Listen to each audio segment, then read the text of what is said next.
que todo, agradecer a todos por la paciencia en esta solución de los problemas técnicos que enfrentamos.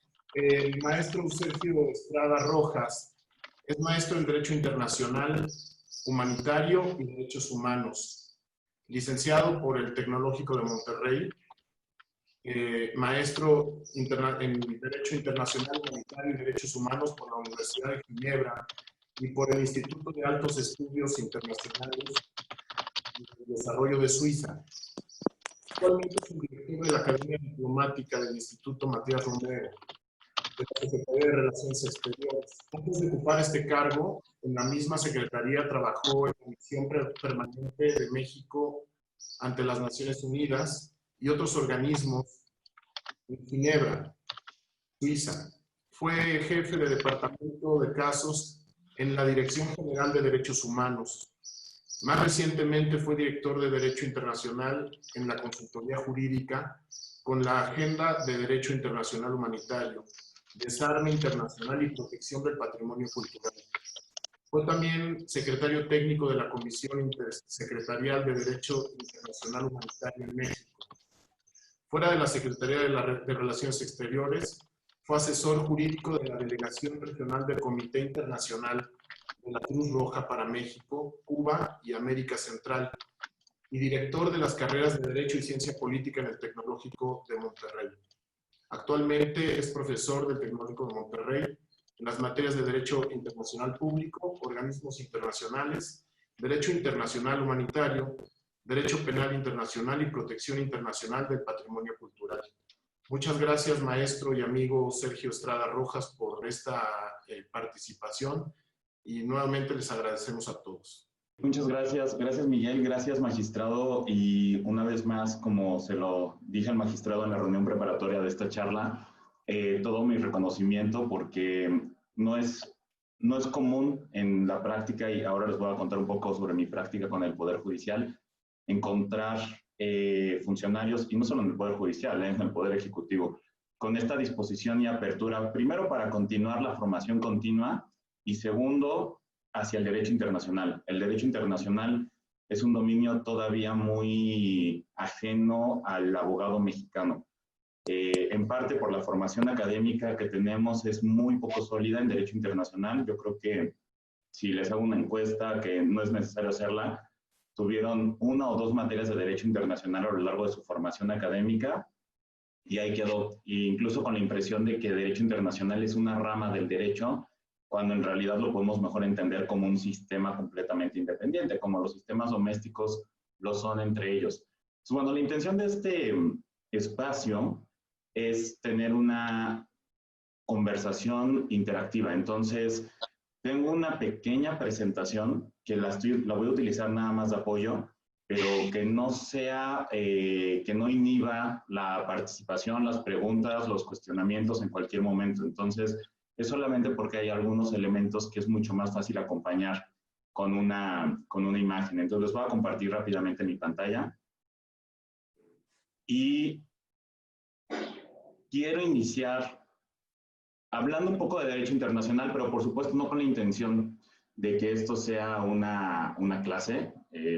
Sí, mi formación es académica y mi práctica es medio práctica, medio académica, pero no pretendo de ninguna manera enseñarle a ustedes algo, porque ustedes también son abogados especialistas en lo suyo. Simplemente retomar algunos conceptos que van a facilitar más adelante hablar ya de los temas en concreto. Muy rápidamente, siempre empiezo mis clases de Derecho Internacional hablando de sistemas en general. Y comentamos que un sistema es un grupo de componentes que pueden ser identificados individualmente, pero que cuando se ponen a trabajar en conjunto generan algo más que la suma de las partes. Por ejemplo, las computadoras que seguramente tienen ustedes para participar en esta reunión tienen componentes individuales, un monitor, un teclado, un mouse, cables, elementos que pueden encontrarse en otros sistemas, pero que cuando se ponen en conjunto aquí, operan para algo distinto, ya con un fin específico. Entonces, un sistema jurídico es exactamente lo mismo. El sistema jurídico es una serie de componentes individualmente identificados que comparte con otras disciplinas o con otros mecanismos, pero cuando operan con el propósito de generar normas jurídicas y de aplicarlas, se le denomina entonces sistema jurídico. Y hay elementos que le son comunes a otras disciplinas, por ejemplo, el Estado. El Estado es un concepto de la ciencia política, pero también es un concepto de la ciencia jurídica. Le son comunes y el mismo elemento, el mismo componente, forma parte de ambos sistemas, operando similarmente para algunas cuestiones y distinto para otras. Y aquí esta discusión eterna, ¿no? De qué es primero, el derecho o la política, ¿no? El Estado o el derecho. El Estado puede crear derecho, el Estado es el que crea el derecho, pero el Estado parece que requiere también del derecho para existir.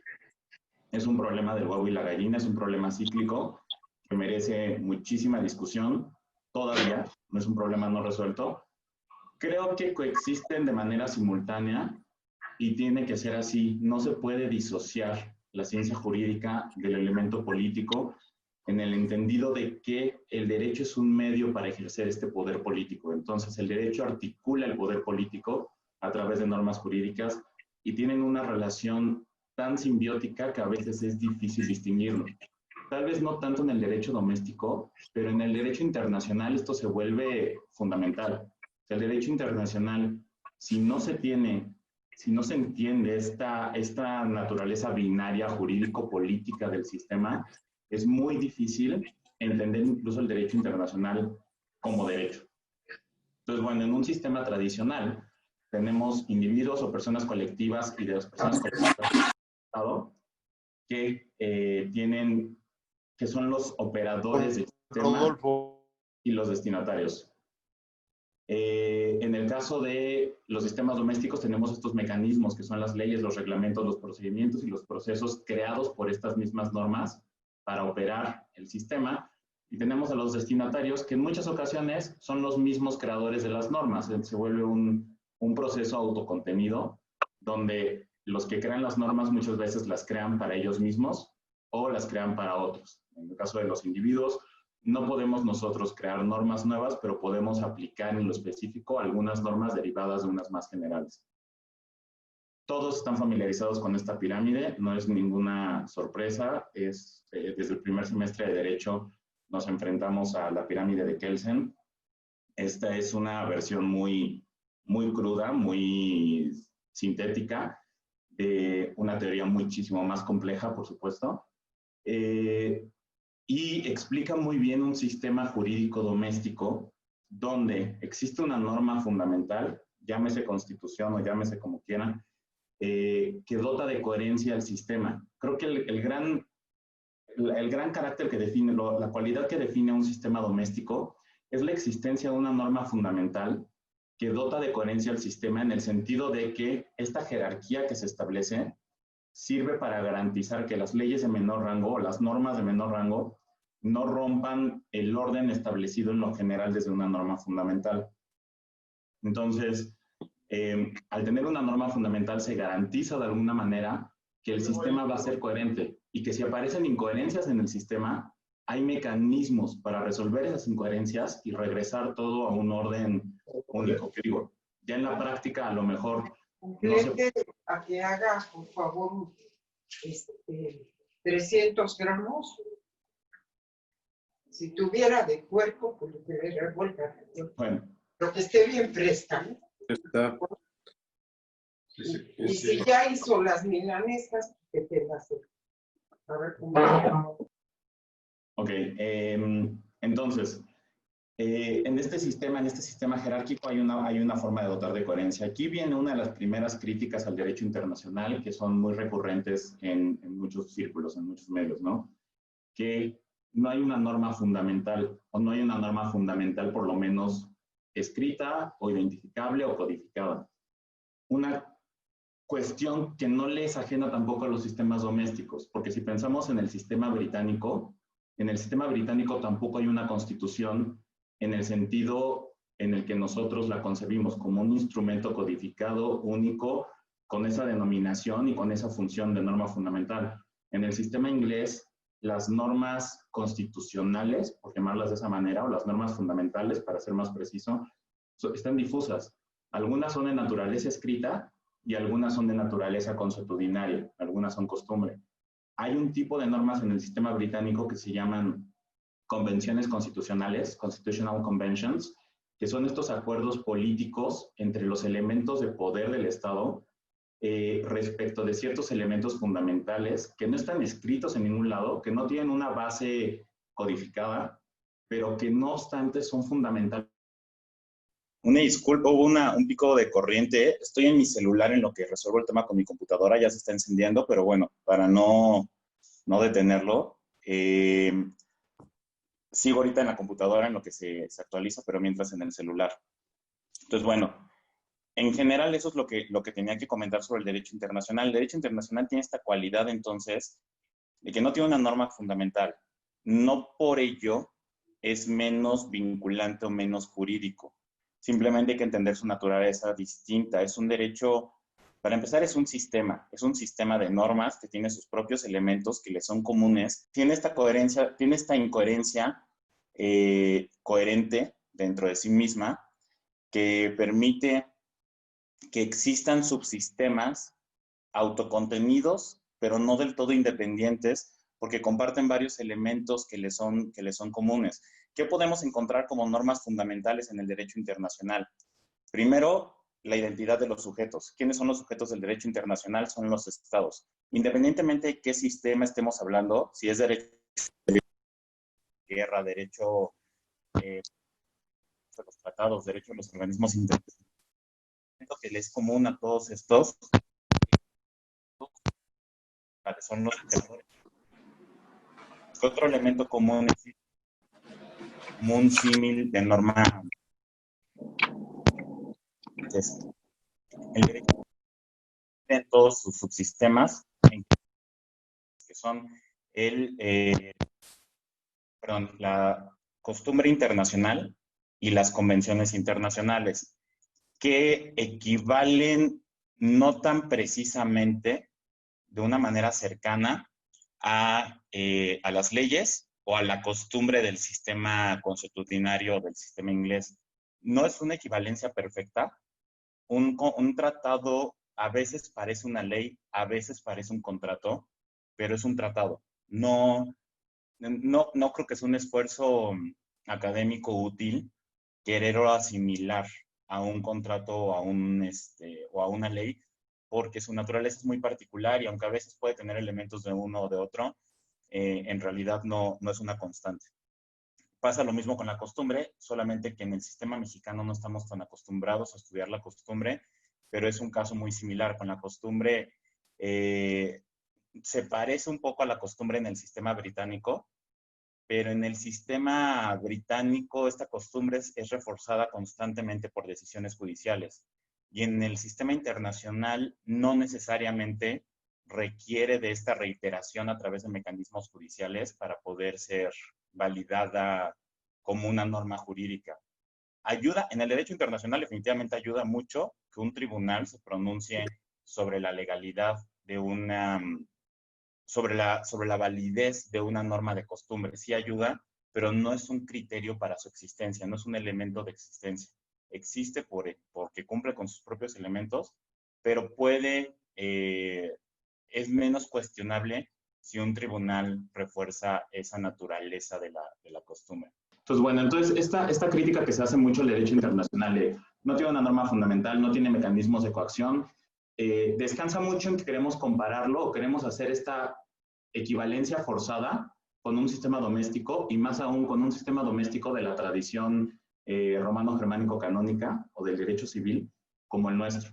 Entonces hacemos este esfuerzo muchas veces por quererlos asimilar y encontrar similitudes forzadas que no abonan a un buen entendimiento del derecho internacional porque lo disocian de sus elementos más particulares, de lo que es su verdadera naturaleza, su naturaleza más completa y más compleja, que es un sistema anárquico, sin una norma fundamental específica, que sí tiene elementos comunes a todos los subsistemas. Otro, que no es una rama del derecho, es un sistema jurídico por propio derecho con sus respectivas ramas, como el derecho del mar, el derecho espacial, etc. Que su sujeto es primordialmente el Estado, pero el Estado aquí no tiene el carácter que tiene en el sistema doméstico. Aquí no hay un Estado, aquí hay 193. y están actuando en carácter de iguales entre ellos, no están actuando como, son soberanos, no en el sentido que entendemos en el derecho doméstico de la máxima autoridad, sino en el sentido de que esa soberanía les da un atributo jurídico que les permite entablar relaciones internacionales. Entonces son diferentes cualidades que debemos de entender para poder entrar bien de lleno al derecho internacional y entonces sí adoptarlo a nuestro sistema doméstico. ¿A qué me refiero? Por ejemplo, aquí esto ejemplifica un poco con imágenes a lo que me refiero. En el sistema internacional tenemos, por ejemplo, algo que se llama el Sistema de Naciones Unidas, que seguramente todos conocen. Es un sistema complejísimo. Quienes nos hemos dedicado a trabajar con organismos internacionales, nunca llegamos a entender a la ONU en su totalidad, porque es un sistema de órganos y subórganos y comisiones y comités y agencias especializadas, fondos, programas. Es un sistema de una complejidad gigantesca. Pero el Sistema de Naciones Unidas tiene una norma, llamémosle fundamental, que le dota de coherencia al sistema, que es la Carta de la ONU, un tratado que le da base o le da cimentación a este subsistema de ONU. Pero la Carta de ONU no es de ninguna manera ni de cerca el equivalente a una constitución. La Carta de ONU es un tratado como muchos otros tratados internacionales. Crea un sistema de una organización internacional compleja, muy relevante, casi universal, en el sentido de que casi integra a todos los países del mundo, pero aún así no es por mucho ni la única, ni la más importante en general en todos los temas, es una más de un universo. Dentro del sistema ONU, que es lo contenido en este cuadro gris, hay muchos mecanismos, muchas instituciones y muchas normas jurídicas a las que pertenecen los países del sistema ONU. Pero en paralelo al sistema ONU existen otros sistemas, como el sistema de la Corte Penal Internacional, que no es una agencia de la ONU, es una organización internacional independiente, que además tiene una naturaleza distinta, porque la Corte Penal es un tribunal internacional, no es un organismo internacional en el sentido de un órgano político, es un órgano jurisdiccional. La ONU tiene su propio órgano jurisdiccional, la Corte Internacional de Justicia, pero es un órgano de la organización en su conjunto. La Corte es la organización internacional en este caso. La ONU tiene otros tribunales, como el Tribunal de Yugoslavia o el de Ruanda, o los tuvo porque ya cerraron hace unos años, tuvo estos órganos jurisdiccionales que son subcomités de un órgano de la ONU, el Consejo de Seguridad. Entonces, a lo que voy es, sin querer entrar en mucho detalle y hacerlo más complejo, porque realmente yo mismo me cuesta mucho trabajo todavía entender a la ONU. Aunque hay órganos jurisdiccionales en ambos, la naturaleza de ambos es distinta. ¿Cómo obtiene la Corte Penal Internacional su carácter de sujeto del derecho internacional? De la misma forma que la ONU, a través de un tratado. En este caso se llama el Estatuto de Roma. Es un tratado internacional que crea a la Corte Penal Internacional como un órgano internacional por derecho propio, como un sujeto por derecho propio. Le da personalidad jurídica internacional. Y dentro del Estatuto de Roma existe esta regla que le permite interactuar con las Naciones Unidas, una norma específica que dice que el Consejo de Seguridad de la ONU puede referir casos de violaciones al derecho penal internacional a la Corte Penal Internacional. Es decir, que a través del mismo estatuto de la Corte se permite la interacción entre dos subsistemas. Y eso es bastante común. Eso ocurre mucho en el derecho internacional. Son sistemas aparentemente independientes, pero cuando ellos mismos lo permiten, pueden interactuar. Como por ejemplo, en el Tribunal del Derecho del Mar, creado en la Convención de Derecho del Mar, la Convención de Montego Bay. Los temas de derecho del mar de la Convención pueden ser resueltos ya sea por el Tribunal del Derecho del Mar o por la Corte Internacional de Justicia, siendo el Tribunal del Derecho del Mar un órgano internacional creado por la CONVEMAR, por la Convención de Derecho del Mar, y la Corte Internacional de Justicia, un órgano de las Naciones Unidas creado por la Carta de las Naciones Unidas. Entonces, estas interacciones existen mucho, pero ahí está, para mí, la belleza y al mismo tiempo la complejidad del derecho internacional. Hay que meterse muy al detalle para entender cómo funcionan y cómo interactúan todos estos subsistemas, porque no son no son perfectos.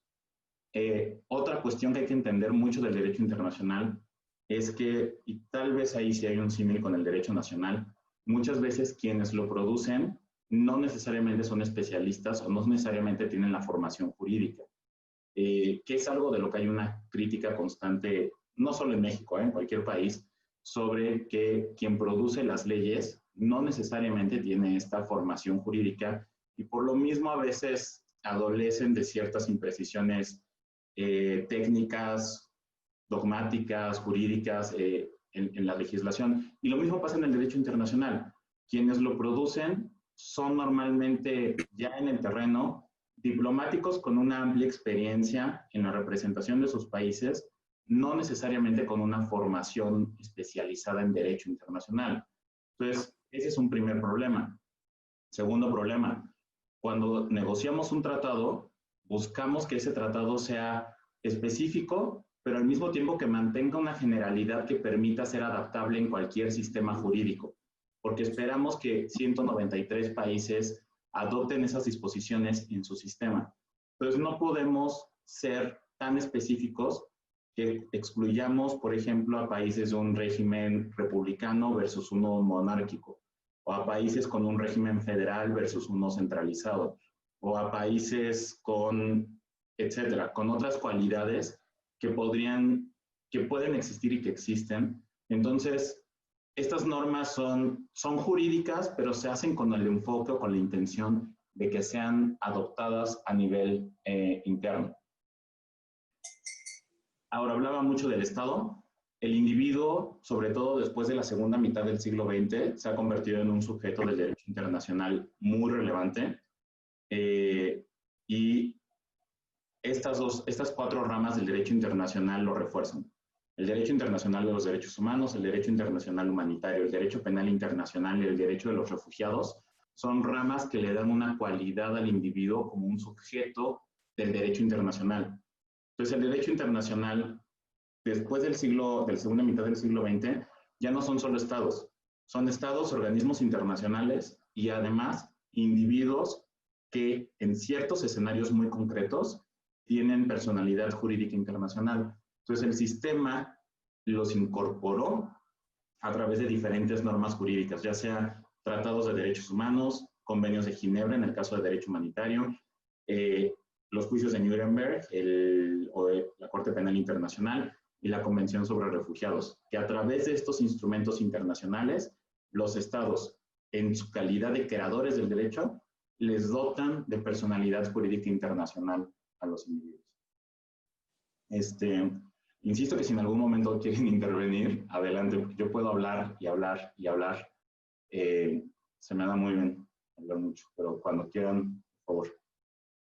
Bueno, adopción en el sistema mexicano, cómo interactúan los sistemas. Ya más o menos se los expliqué en la parte anterior.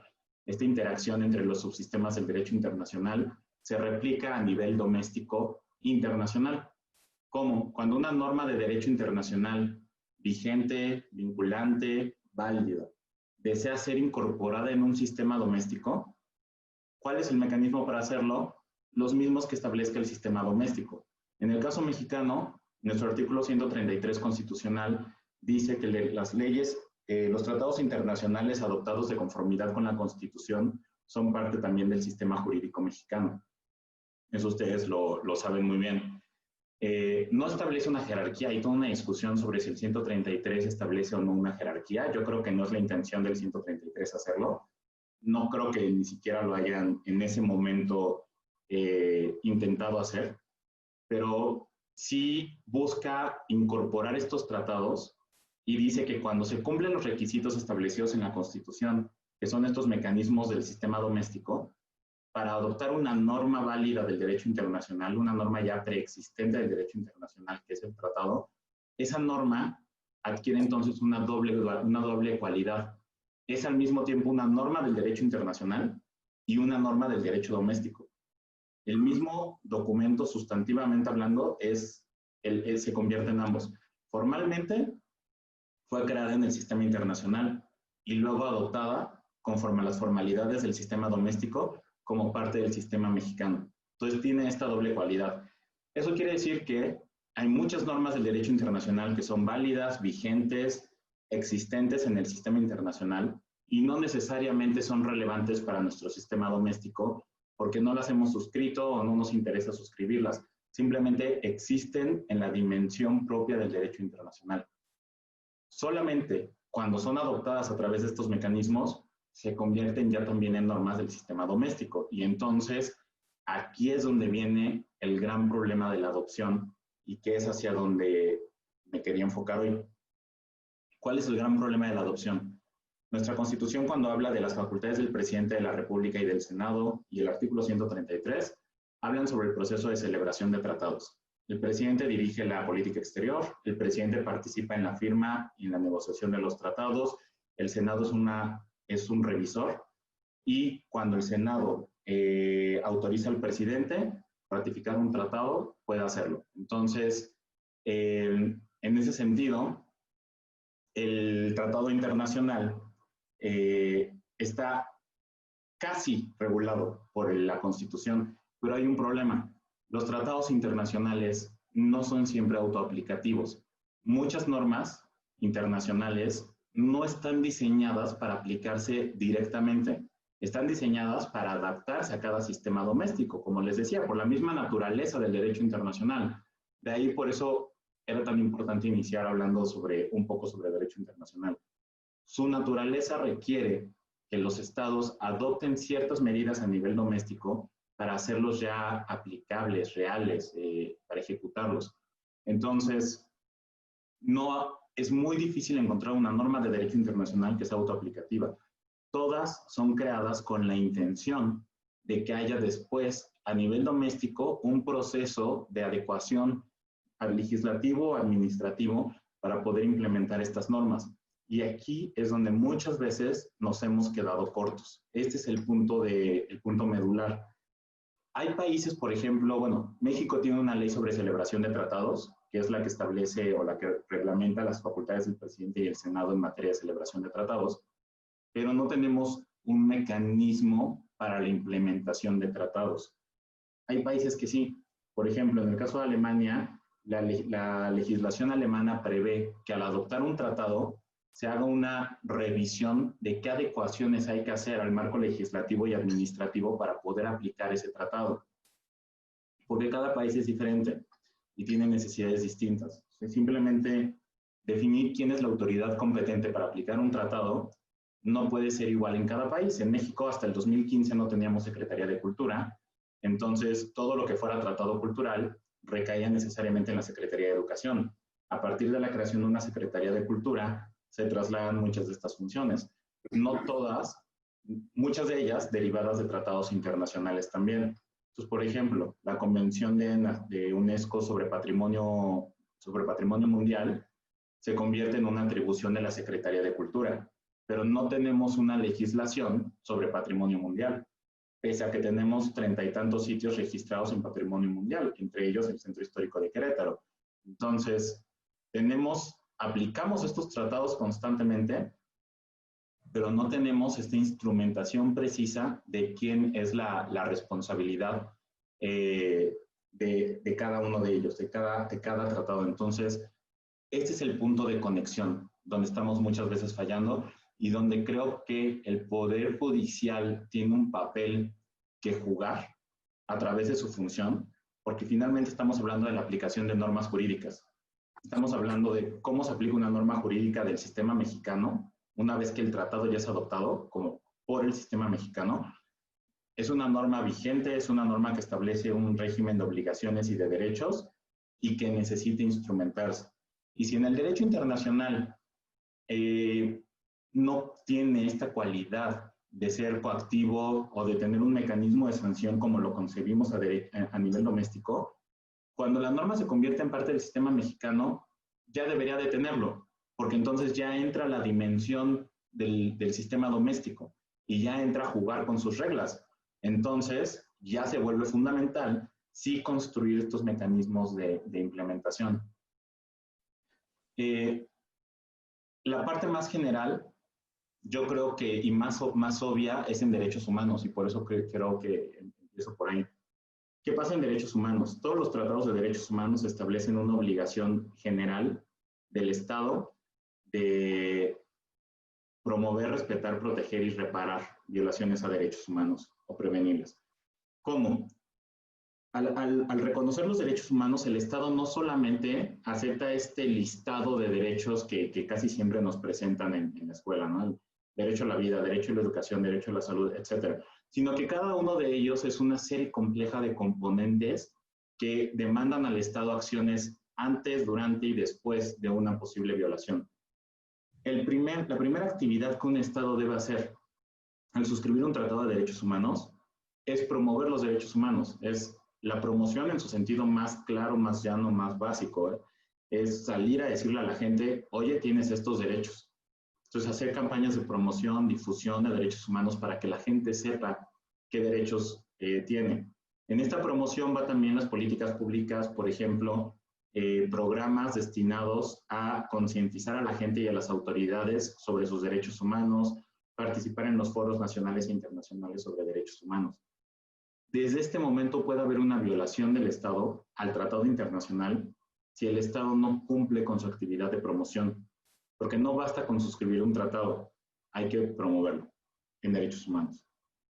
Respetar, esta creo que es la más obvia. Después de suscribir un tratado de derechos humanos, ¿qué sigue? Pues legislar. Hay que legislar para incluir ese derecho humano dentro de nuestro sistema doméstico. Algunos son muy obvios y algunos no tantos. Por ejemplo, siempre está esta discusión sobre el derecho a la vida, ¿no? Que el derecho a la vida no está expresamente reconocido en la Constitución. Hay una prohibición a la pena de muerte, pero no hay una versión positiva de que el Estado debe respetar el derecho a la vida. Sin embargo, está implícito, por ejemplo, en la sanción del delito de homicidio o en la sanción de otras conductas que atentan contra el derecho a la vida. Entonces, eso es otra forma de legislar. No tiene que ser un reconocimiento expreso. Es más, me atrevería a decir que solo enunciar que el derecho existe y está protegido no es suficiente. Solamente decir todo el mundo tiene derecho a la educación no es suficiente porque eso no lo hace realizable. Eso es enunciativo y casi cae más en promoción que en genuino respeto. Entonces, aquí es donde empiezan ya a verse más claras las acciones positivas que tiene que hacer el Estado. ¿Qué incluye más también respetar? Las acciones negativas, es decir, no violarlo. No solamente tienes que legislarlo, tomar las medidas administrativas para garantizar su respeto, sino que tienes que asegurarte de no violarlo tú. Entonces, respetar. Y luego proteger. Como los derechos humanos anticipan que va a haber violación porque no hay sistema jurídico perfecto, ¿qué hay que hacer? Mecanismos para reparar las violaciones. Si se viola un derecho humano o el contenido de un derecho humano, tienen que existir los mecanismos para reparar. Aquí entra mucho más claro el papel judicial. El papel judicial tiene un papel fundamental en la protección, en reparar las violaciones, que es el siguiente paso, la reparación. No basta con promover, no basta con legislar y con establecer mecanismos. Tienes que garantizar que si se viola, se le puede reparar a la víctima, sancionar al perpetrador y reparar a la víctima. Aquí lo pongo como una escalera porque siempre lo utilizo con mis alumnos en Derecho Internacional para explicar cómo el Estado puede en diferentes etapas violar los derechos humanos. Por ejemplo, el derecho a la vida, que creo que es el más claro, ¿no? Dicen los tratados de derechos humanos, el Pacto Internacional de Derechos Civiles y Políticos, que el Estado que nadie puede ser privado arbitrariamente de la vida. Ahí la palabra arbitrario es mágica porque mucha gente tiene la percepción, sin haber leído los tratados, que el derecho a la vida es un derecho absoluto. Y no. O sea, la disposición es, nadie puede ser privado arbitrariamente de la vida. Arbitrariedad entendida como sin una causa legal y sin una causa fáctica. O sea, que si en un país existe la pena de muerte o la legítima defensa y se cumplen los criterios de hecho y de derecho para que esa situación exista, no hay una privación arbitraria de la vida. Si hay una privación de la vida, pero no es arbitraria, por lo tanto no es violatoria de derechos humanos. Cuando un individuo no funcionario público priva de la vida a una persona, esa persona está cometiendo probablemente el delito de homicidio, pero eso no es una violación de derechos humanos, eso es un crimen. Sin embargo, si el Estado no investiga esa violación, ese crimen, podría estar violando el derecho a la vida, no por haberlo cometido directamente el Estado, sino por haber fallado en respetar y proteger, por haber fallado en reparar una privación arbitraria de la vida y que cometida por un particular. El único que puede violar derechos humanos es el Estado. Los particulares no violan derechos humanos. Los particulares cometen crímenes. Los particulares cometen otras violaciones al derecho, pero los particulares no violan derechos humanos. Los viola el Estado cuando no investiga, cuando no juzga o cuando no sanciona. En ese caso sí. O si la privación de la vida la cometió un funcionario público, el Estado está violando el derecho a la vida directamente por privar de la vida y el individuo está cometiendo probablemente el delito de homicidio. A lo que voy es que el mismo hecho puede detonar consecuencias jurídicas en dos mundos distintos. En un lado por el crimen, por el derecho penal, y en otro lado por el derecho internacional y los derechos humanos. El mismo hecho de privar de la vida a alguien, si lo comete un funcionario público, detona responsabilidad penal para el funcionario y responsabilidad de derechos humanos para el Estado. Y esa responsabilidad puede ser internacional además, porque el Estado es parte de los tratados internacionales de derechos humanos. Entonces incluso puede tener responsabilidad patrimonial, ustedes lo saben también, que ya está legislada la responsabilidad patrimonial del Estado. Entonces, el Estado tiene muchos momentos en los que tiene la oportunidad de reparar estas situaciones de violaciones a derechos humanos, cuando las promueve, cuando establece medidas, cuando juzga y sanciona y cuando repara. Eso es fundamental. El papel que tiene el Poder Judicial en temas de derechos humanos es justamente advertir, primero, participar en esta parte de protección y reparación, y segundo, advertir a las autoridades del Estado cuando es posible la violación de un derecho humano y tomar las medidas para ordenar su reparación antes de que éste se convierta en un tema que se ha retomado a nivel internacional por los mecanismos internacionales. Ese es justamente el filtro, este es el muro de contención donde el Poder Judicial tiene el papel o tiene la posibilidad de tener este papel de ayudarle al Estado, a las autoridades del Estado, a reparar todo esto a nivel interno para evitar que se convierta en un tema ya de jurisdicción internacional. Y por eso es fundamental tener o conocer los criterios que ordenan o que le dan sentido a este sistema internacional, con miras a que finalmente, si esto llegara a escalar hasta allá, así es como van a resolver. Y por eso es fundamental tener un conocimiento muy preciso sobre cuáles son estos criterios que se están generando. Entonces, el Estado solamente el Estado puede violar derechos humanos, los individuos pueden cometer crímenes o violaciones al derecho, y a través de esas violaciones puede haber violaciones a derechos humanos, y el Estado tiene en todo momento una responsabilidad directa o indirecta por esas violaciones. Puede ser porque directamente un funcionario lo causa, o puede ser porque lo causó un particular y no está tomando las medidas. Por ejemplo, y aquí eso es muy importante y me enfrenté muchas veces con eso en temas de derechos humanos, una limitante que tienen los tribunales, la legislación. No se pueden inventar derecho a los tribunales. Si el legislador no le da las herramientas legales para reparar o para sancionar estas violaciones a derechos humanos, el juzgador ahí está limitado para encontrar las herramientas sobre todo de tipo adjetivo, para poder resolver una violación de derechos humanos. Entonces también es fundamental darle a los tribunales las herramientas para que puedan, en su caso, reparar estas violaciones. ¿Qué dice, por ejemplo, la Corte? Esto ya supongo que lo saben, y por eso no quería entrar tanto en control de convencionalidad, porque, bueno, en mi experiencia con tribunales, yo sé que desde la reforma del 2011 han sido capacitados constantemente en este tema. Pero bueno, en general, la Corte se ha referido a los criterios de la Corte Interamericana de Derechos Humanos en dos sentidos: en los que México ha formado parte del proceso y en los que no. Creo que la conclusión del segundo de cuando México es parte, creo que es obvia. Si México es parte del proceso, las sentencias de la Corte son obligatorias para México. Eso, pues la verdad es que con todo respeto para la Corte era, vamos, es la naturaleza del tratado. O sea, que una sentencia sea obligatoria era de lo que se trataba. Ayuda mucho que el máximo tribunal de México también comparte este criterio, pero eso ya venía establecido en el tratado, en la Convención Americana de Derechos Humanos.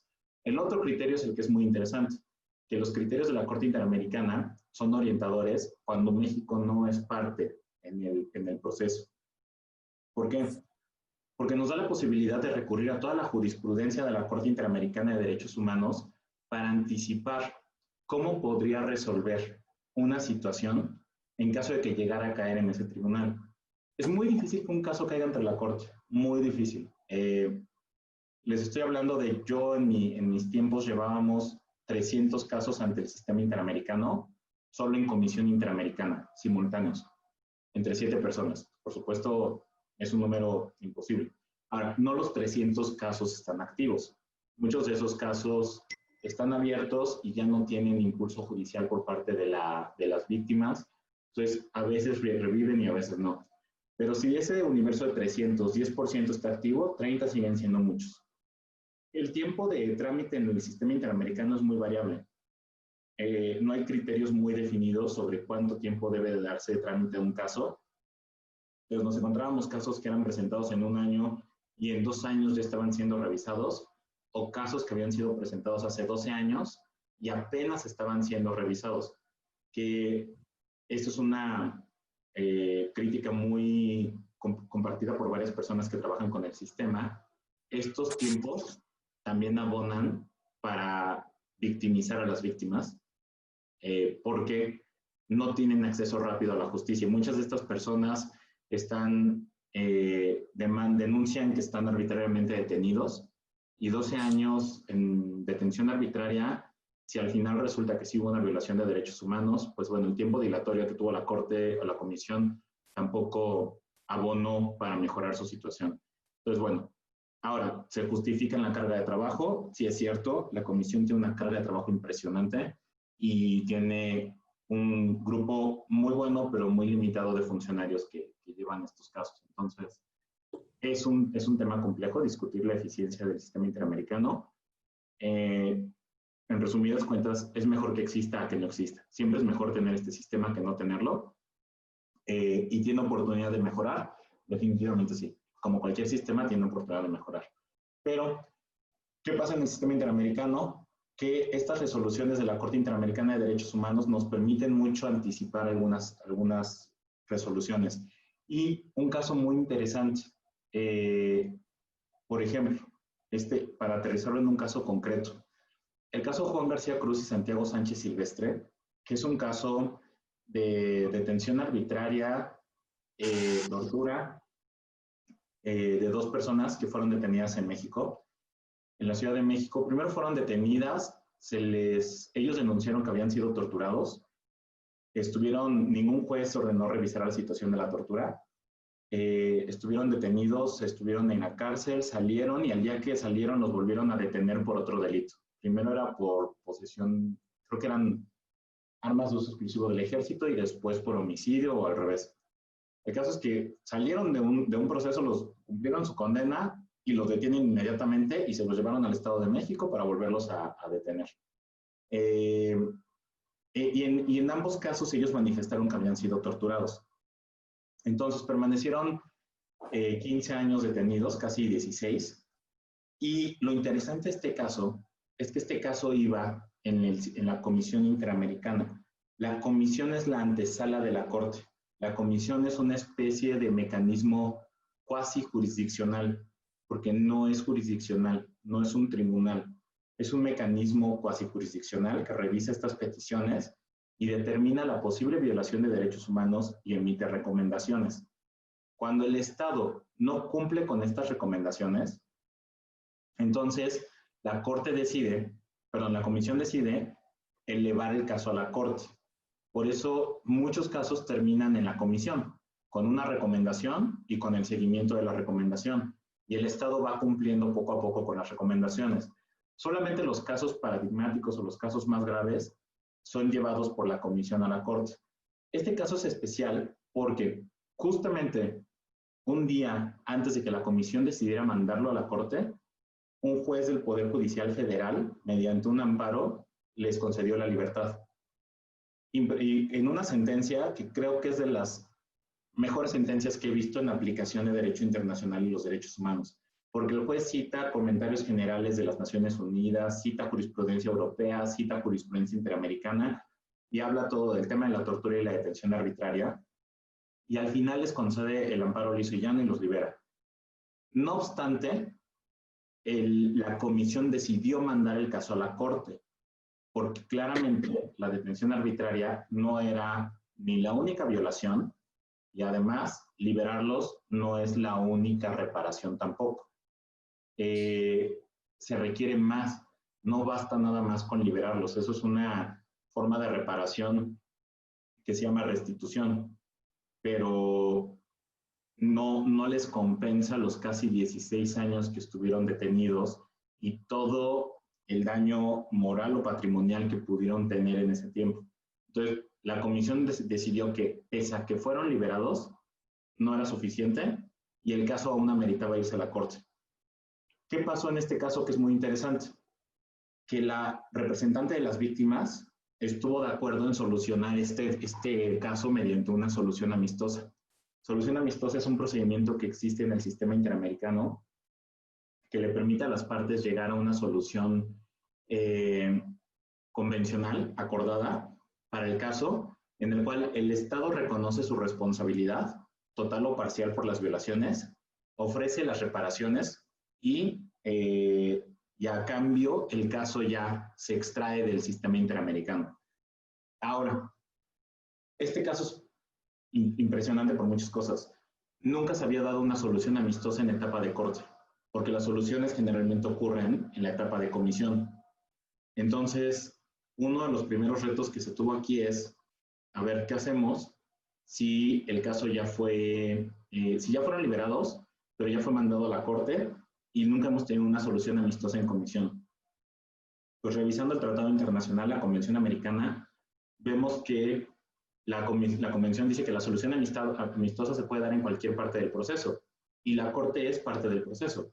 Entonces, no hay impedimento legal para que se haga una solución a nivel corte. Lo que había es que, como nunca se había hecho, nadie sabía cómo hacerlo. ¿Qué pasa entonces? Se elabora un acuerdo de solución amistosa y en ese acuerdo el Estado debe de ofrecer todo lo que ofrecería, todo lo que le obligaría a dar la corte si el proceso hubiera sido contencioso.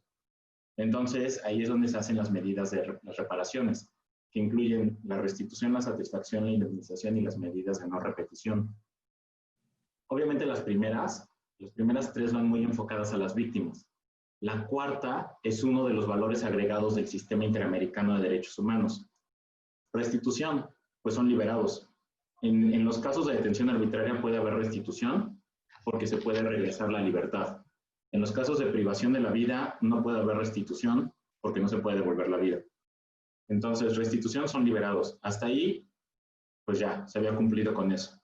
Satisfacción, que el Estado reconozca públicamente que violó derechos humanos. Entonces, hay un acto público de reconocimiento de responsabilidad donde un funcionario del Estado, a nombre del Estado mexicano en su totalidad, dice que México violó derechos humanos de estas personas y hace un reconocimiento público. Indemnización por todo el daño patrimonial o moral que hubieran tenido estas personas por esta violación, incluido la tortura, la percepción de injusticia por haber sido torturados y que no fue investigada esta tortura, el tiempo que estuvieron en la cárcel, el detrimento patrimonial que sufren por no haber podido trabajar, el daño de su familia como víctimas indirectas, etcétera, que se cuantifica en dinero o en especie. Y las medidas de no repetición, que es donde les digo está el valor agregado, y ahí es donde también creo que el Poder Judicial tiene un gran valor agregado.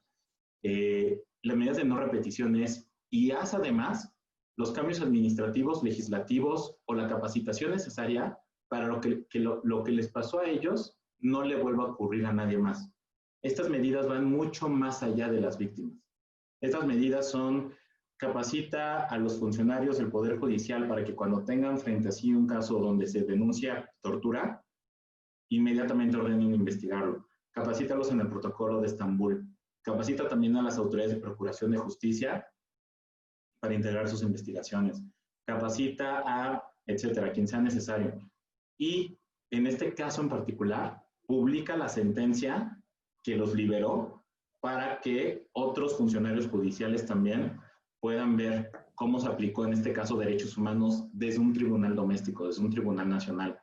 Entonces, se publicó en el Diario Oficial de la Federación la sentencia que los liberó a nivel doméstico como parte de lo que se acordó en el acuerdo de solución amistosa. ¿Qué pasó al final? Que como no había una manera de hacer el acuerdo de solución amistosa, lo que se decidió es que la Corte iba a abrir el proceso. En la primera audiencia íbamos a manifestar como Estado que habíamos alcanzado un acuerdo, la Corte iba a validar el acuerdo e iba a homologar el acuerdo en sentencia. O sea, al final el contenido del acuerdo quedó dentro de la sentencia y ya no hubo un proceso formalmente contencioso, simplemente, más bien materialmente contencioso, nada más en la formalidad. Sí existió el juicio, simplemente no hubo como tal un litigio, hubo un acuerdo de cerrarlo. Entonces eso fue muy interesante por el alcance que tuvo la sentencia del Tribunal Mexicano, el Tribunal Doméstico de Amparo que los liberó, pero también por las medidas de no repetición. Un caso interesantísimo de medidas de no repetición, por ejemplo, el caso Irineo y Candelario, ellos eran indígenas de Paracho, Michoacán, fueron detenidos aparentemente, digo aparentemente porque nunca lo demostraron, con droga en unas esculturas de madera. El problema es que estas dos personas no hablaban español bien, hablaban purépecha y no tuvieron acceso a un intérprete durante el proceso judicial. Este caso no llegó a la Corte, se quedó en comisión y se cerró con solución amistosa. Y en la solución amistosa, entre las medidas de no repetición, se acordó generar todo un programa de capacitación a intérpretes para procesos penales en lenguas indígenas. Y entonces, con ayuda del Tribunal Superior de Justicia del Estado de México y el Instituto Nacional de Lenguas Indígenas, se hizo la capacitación de intérpretes que ayudaran a las personas que no hablaban español y que hablan una lengua indígena para que los apoyaran en los procesos judiciales. Entonces, como una forma de evitar que eso le ocurra a personas en el futuro, se tradujeron varias normas penales a lenguas indígenas, se hicieron campañas de difusión en radio, se hicieron folletos informativos, etcétera. Entonces, para mí, las medidas de no repetición son una gran oportunidad que tienen no solamente los tribunales internacionales, pero incluso a nivel doméstico, que podrían tener para tener un impacto más allá del caso en concreto que se está resolviendo.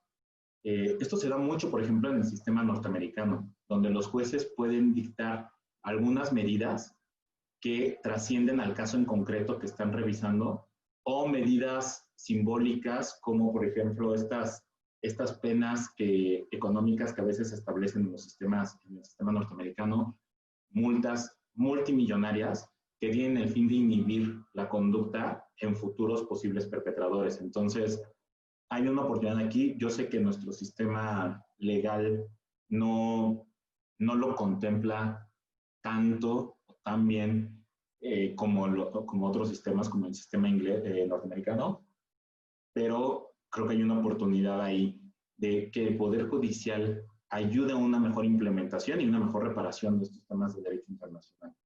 Maestro. Sí. El licenciado Enrique Trejo tiene una pregunta. ¿Es así, licenciado? Sí, perdón. Lo que pasa es que desde hace un momento quería hacer una pregunta, pero por lo del audio no, y alzaba la mano, pero no sé si era la forma. Un poquito, nada más reculando un poquito de lo que nos comentaba maestro Sergio en cuanto a la restitución, de la parte de la restitución de que hablamos en los tratados. Hablaba de la cuestión de, había situaciones que se podían restituir, como el ejemplo de la libertad que nos ponía, lo contrario cuando llega el fallecimiento de una persona. Ahí ocurre, me imagino, quisiera pensar que eso ocurriría como en nuestro sistema jurídico, que las víctimas indirectas pudieran reclamar esa indemnización, o en el caso termina ya ahí ese procedimiento ante la muerte de la víctima? No, las víctimas indirectas lo pueden reclamar, también tienen que demostrar su carácter de víctimas indirectas, y además en temas de derechos humanos, muchas veces las víctimas indirectas terminan a su vez convertidas en víctimas directas. Por ejemplo, el caso de la desaparición forzada. En la desaparición forzada es muy constante ya la jurisprudencia internacional, donde la víctima no solamente es la persona que fue desaparecida, sino los familiares por la angustia que sufren ante el activo interés de las autoridades del Estado de no permitirles ubicar el paradero o el destino de la persona que falleció. Y ahí se les trata no solamente como víctimas indirectas de la desaparición, sino como víctimas directas, incluso homologando la situación que sufren a la de tratos crueles, inhumanos o degradantes, que es como la definición sombrilla dentro de la que también cabe el concepto más específico de tortura. Entonces sí lo pueden reclamar, tienen que identificarse. En el sistema interamericano hay un proceso donde se identifica a las víctimas que pueden recibir la indemnización. Y aquí un tema muy interesante, si se les presenta un caso similar, ¿cómo se cuantifican las indemnizaciones en el sistema interamericano? Es un tema progresivo. Cada sentencia retoma criterios anteriores y se van actualizando poco a poco. Entonces, cuando se hace el cálculo de una indemnización para el sistema interamericano, lo que se hace es revisar casos similares previos y tratar de actualizar a las circunstancias y también la cuestión financiera, ¿no? La inflación, etcétera, las cantidades, y tratar de empujar un poco más hacia adelante. Este es un sistema progresivo. Entonces, eso también es muy interesante. Lo mismo con la identificación de las víctimas. Si en un inicio no se consideraban, por ejemplo, las relaciones que no estuvieran pues legalizadas por un procedimiento como el matrimonio, la unión civil, etcétera, ya posteriormente se fue considerando también que estas personas que vivían en una convivencia familiar, aunque no estuviera formalizada jurídicamente, también eran consideradas víctimas, y luego incluso se les considera equivalentes a cónyuges. Entonces, ahí es un desarrollo progresivo para todo, para identificar las cantidades y para identificar a las víctimas. Muchísimas gracias, maestro. Ok, como valor agregado que les quisiera dejar, porque creo que el sistema interamericano es más fácil de conocer y generalmente nos acercamos más rápido a él, pero quisiera dejarles más bien, el sistema universal tiene algunos temas que vale la pena explorar y creo que puede ayudarles mucho. En el sistema universal de Naciones Unidas está basado en 9 tratados firmados en el seno de la ONU. Estos tratados van de lo más general. Son los 2 pactos internacionales de derechos civiles y políticos y el de derechos económicos, sociales y culturales, y luego las convenciones específicas sobre discriminación contra la mujer, discriminación racial, tortura, niños, trabajadores migrantes, personas con discapacidad y desaparición forzada. Cada uno es un tratado de derechos humanos por derecho propio. Lo relevante del sistema universal es que crea un sistema de mecanismos cuasi jurisdiccionales que le dan contenido a las disposiciones de los tratados.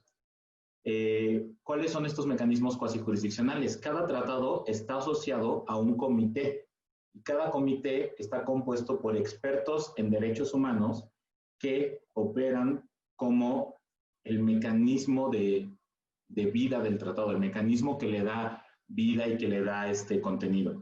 Entonces, si hay 9 tratados, hay 9 comités y hay un subcomité que existe nada más para el caso del Comité de Tortura. O sea, el Pacto Internacional de Derechos Civiles y Políticos tiene el Comité de Derechos Humanos, el Pacto Internacional de Derechos Económicos, Sociales y Culturales, el Comité de Derechos Económicos, Sociales y Culturales, etc. Estos comités, integrados por expertos, elaboran 2 tipos de documentos que son muy relevantes.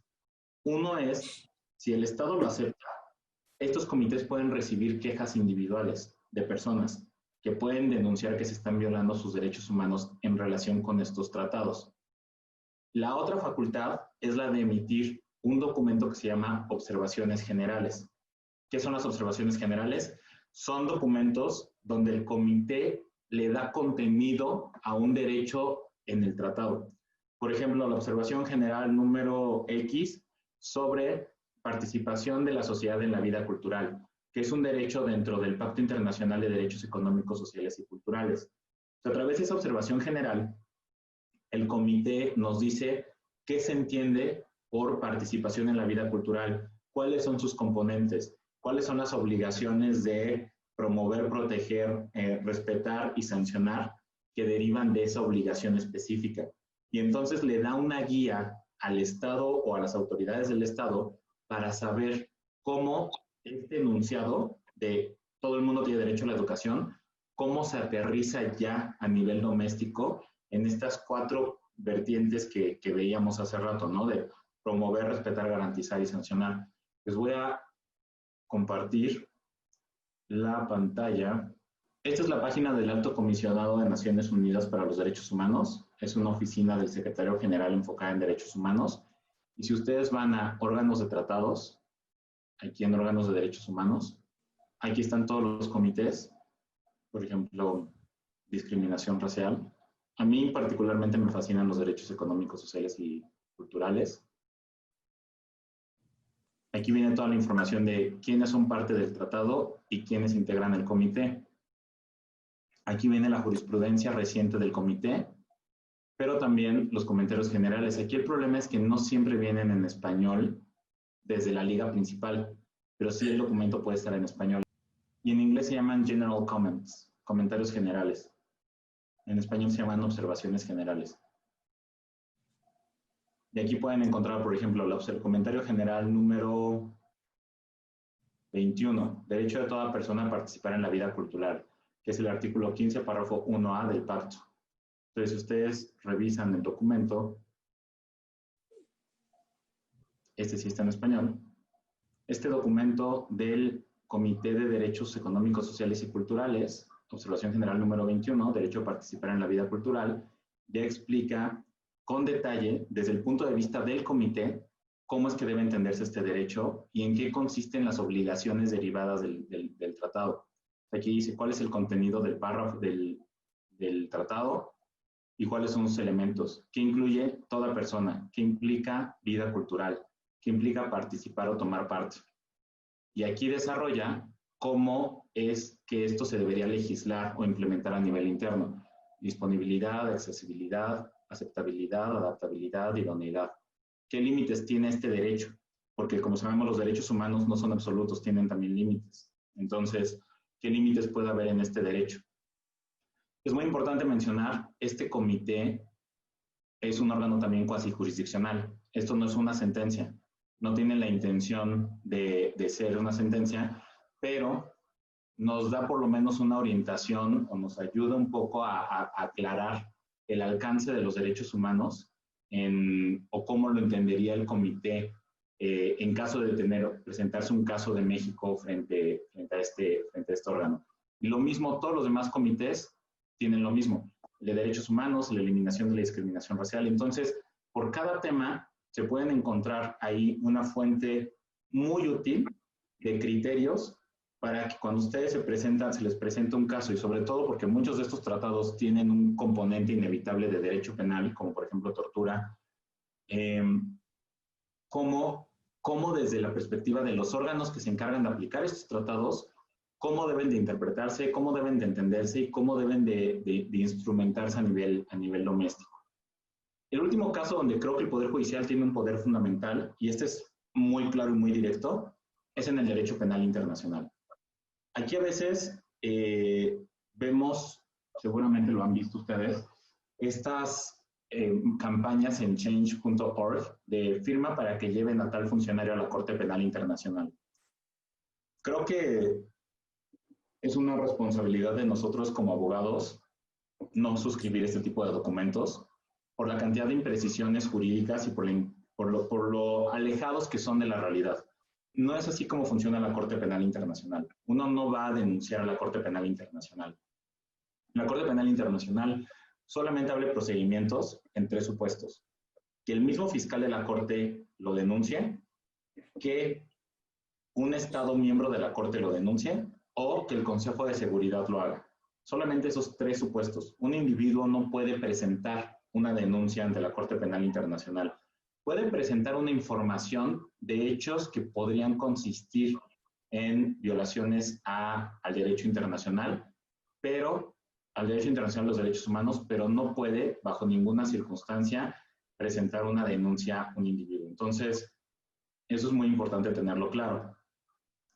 ¿Qué otra cosa es importante? La Corte Penal Internacional es de jurisdicción complementaria y pone la primera responsabilidad de sancionar los crímenes internacionales en los tribunales domésticos. El responsable de sancionar estos crímenes es, antes que nadie, un tribunal doméstico. La Corte solamente opera bajo el supuesto de que el Estado no puede o no quiere sancionar una conducta violatoria al Estatuto de Roma. Es decir, que el Estado, en inglés lo dicen como unwilling or unable, incapaz o sin deseos de hacerlo. O sea, que se demuestra que hay una violación aparentemente evidente y los mecanismos del Estado no están haciendo nada por frenarlo o sancionarlo, o que es incapaz. Y la incapacidad es muy importante también desglosarla un poco. ¿A qué voy con incapaz? Cuando ni siquiera está legislado el crimen. Y eso ya es cuando hablábamos un poco de las limitaciones que puede tener el Poder Judicial. A lo mejor el Poder Judicial tiene toda la intención de sancionar una conducta, pero si dicha conducta no está tipificada, ahí hay una incapacidad jurídica para hacerlo. Y entonces la Corte tendría que ejercer su jurisdicción complementaria porque el Estado es incapaz de sancionar la conducta porque no tiene la conducta tipificada en el derecho doméstico. Ese es el supuesto de incapacidad, por ejemplo. Entonces, los delitos de la Corte Penal Internacional son de responsabilidad primaria de los tribunales domésticos. Y ustedes como tribunal penal, bueno, eso es muy importante saberlo. Hay 4 delitos o 4 categorías de delitos que sanciona la Corte Penal Internacional: el crimen de genocidio, crímenes contra la humanidad, crímenes de guerra y el crimen de agresión. El crimen de agresión se maneja aparte porque, como nadie se ponía de acuerdo sobre el contenido jurídico de agresión, lo mantuvieron separado. Existe en la Corte, pero solo aplica para los estados que hayan firmado la enmienda que le da contenido. México no es el caso, pero los otros 3 crímenes, crímenes de guerra, crímenes contra la humanidad y crimen de genocidio, son crímenes que al momento en que México suscribe el Estatuto de Roma, una de las primeras obligaciones es tipificarlos para darle a los tribunales la competencia de sancionarlos en caso de que ocurran. Estoy seguro que están ahora pensando que no han visto una legislación específica sobre crímenes contra la humanidad o sobre crímenes de guerra. Y es que no la hay. Hay un crimen de genocidio, sí lo hay, pero no hay crímenes contra la humanidad y crímenes de guerra. La tipificación no tiene que ser equivalente a la que hay en el Estatuto de Roma, sino más bien tienen que sancionarse las conductas de manera similar. Por ejemplo, en crímenes contra la humanidad, ¿qué se sancionan? Actos cometidos en contra de una población mayoritariamente civil de manera sistemática o generalizada, que pueden consistir en varias conductas. Y esas conductas pueden ser muerte, pueden ser lesiones, pueden ser esterilización forzada, actos de discriminación, etc. Muchas de esas conductas sí están legisladas a nivel doméstico. Entonces, con eso puede ser que se cumpla el requisito de tipificación y el de sanción cuando se presenta una denuncia y los tribunales y todas las autoridades del Estado hacen lo que tienen que hacer para sancionar esa conducta. Aquí, el derecho penal internacional tiene más posibilidades de alimentarse de la experiencia de los tribunales domésticos que viceversa. ¿Por qué? Porque la mayor parte de estos casos deberían presentarse primero en un tribunal doméstico. Y son los tribunales domésticos quienes tendrán entonces la responsabilidad primaria fundamental, antes que el Tribunal Internacional, de desarrollar criterios sobre el alcance del significado de generalizado, sistemático, población mayoritariamente civil en caso de crímenes contra la humanidad y en caso de crímenes de guerra, algo muy similar. Un documento muy interesante que vale la pena que revisen es el famoso... Hay un documento que es complementario del Estatuto de Roma que se llama Elementos de los Crímenes. Ustedes, por su formación en Derecho Penal, pueden encontrarlo más interesante. Y aquí, este documento es para ayudar a los jueces de la Corte Penal a desglosar los elementos del tipo penal que viene descrito en el Estatuto.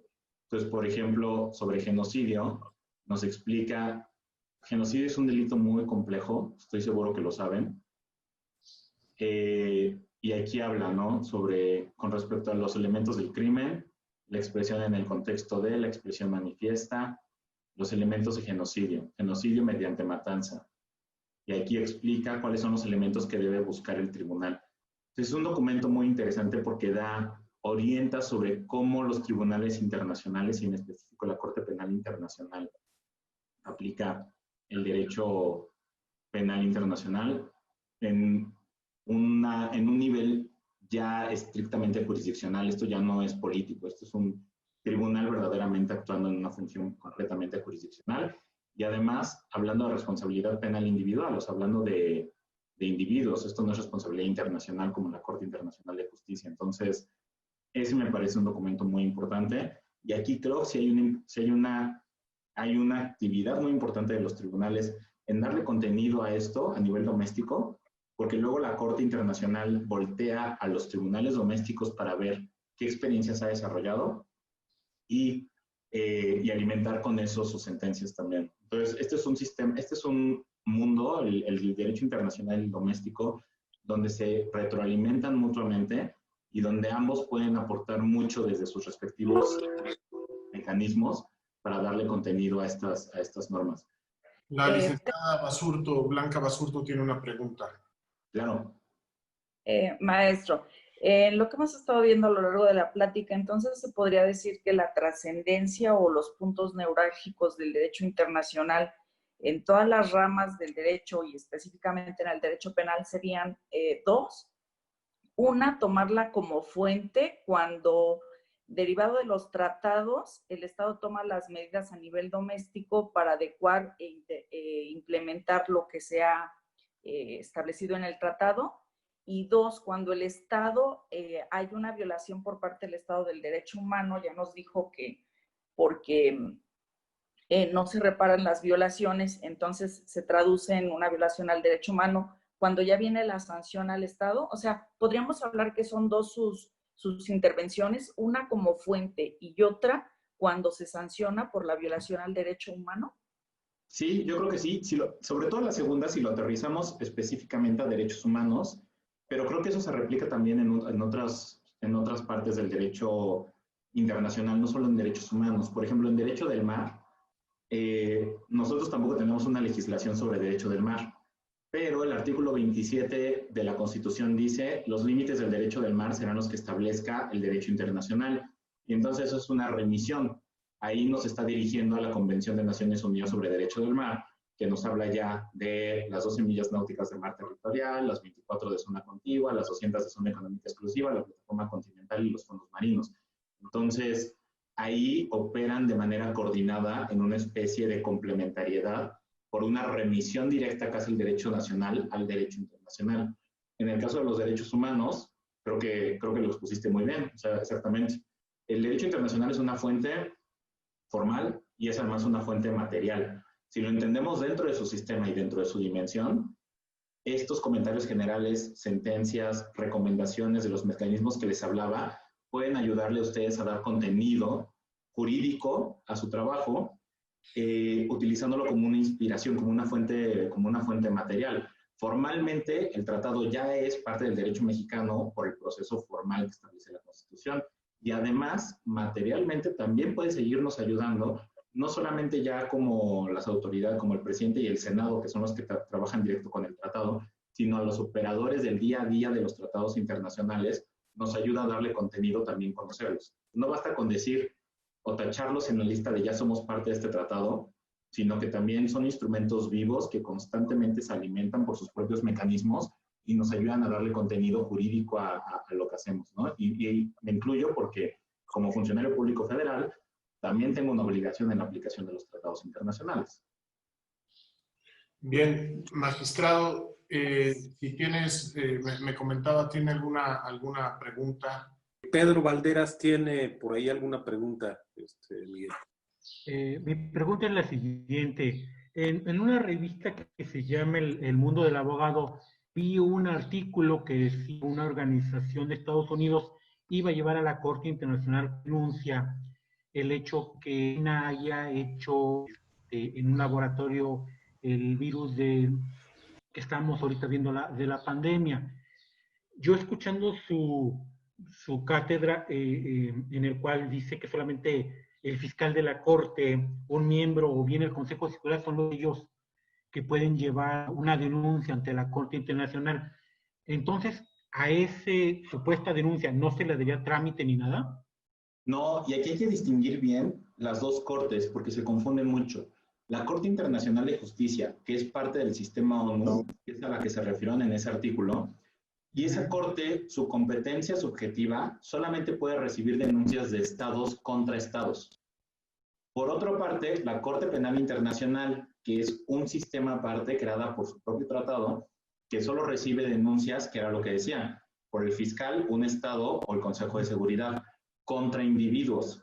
Entonces, aquí es muy importante distinguir, si quiere denunciar a China como estado, el medio es la Corte Internacional de Justicia, y quien lo tiene que presentar es otro estado. Si quiere denunciar a alguna autoridad en específico por un posible crimen contra la humanidad, el medio es la Corte Penal Internacional y lo tiene que hacer el fiscal, un estado o la Corte Internacional de Justicia, o el Consejo de Seguridad. ¿Qué puede pasar? Los individuos sí podemos presentar la información al fiscal, sí, eso es una posibilidad. En la página de la Corte está la posibilidad de hacerlo, sobre posibles crímenes internacionales. Pero el fiscal va a revisar si vale la pena o no ejercer o presentar la denuncia a la Corte. Porque el fiscal va a determinar primero si se agotaron los mecanismos domésticos. O sea, ¿ya se denunció a estas personas a nivel doméstico?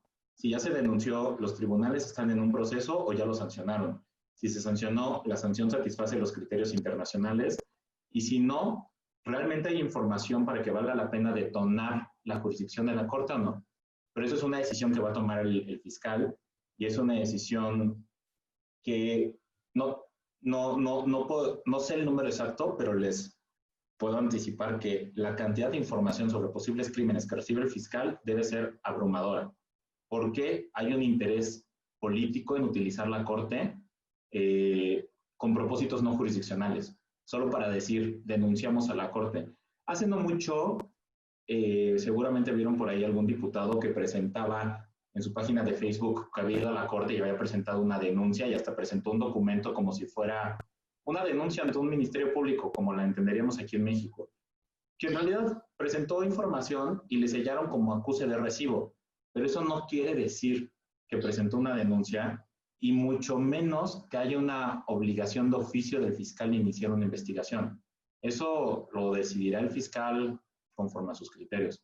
Entonces, por eso, en este caso de China, es muy importante distinguir el foro, y porque conforme al foro puede ser Estado versus Estado. Una empresa no puede denunciar en la Corte Internacional de Justicia y solo puede presentar la información al fiscal de la Corte Penal Internacional. Entonces, no opera de esa manera. Que pueda haber una responsabilidad internacional o pueda haber una responsabilidad penal internacional o una violación de derechos humanos, es una cuestión que vale la pena discutir en otro espacio.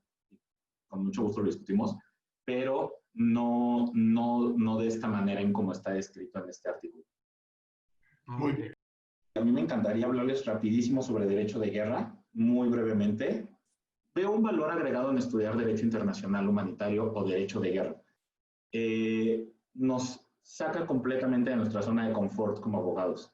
Nos lleva completamente a pensar en un sistema muy raro de derecho. ¿Qué es el derecho de guerra? Es un subsistema del derecho internacional que surge con este problema de la guerra. Generalmente la gente piensa en la guerra como este estado de desorden absoluto, donde ya se rompió el orden jurídico y no queda más que la violencia. Pero no es así. La guerra creo que es de las circunstancias más reguladas en el derecho internacional. La guerra es, de alguna manera, padre y madre del derecho internacional, porque si hay dos actividades que son, por su naturaleza, internacionales, son la navegación marítima y la guerra. ¿Por qué? Porque el mar une países y porque la guerra la hacen entre estados.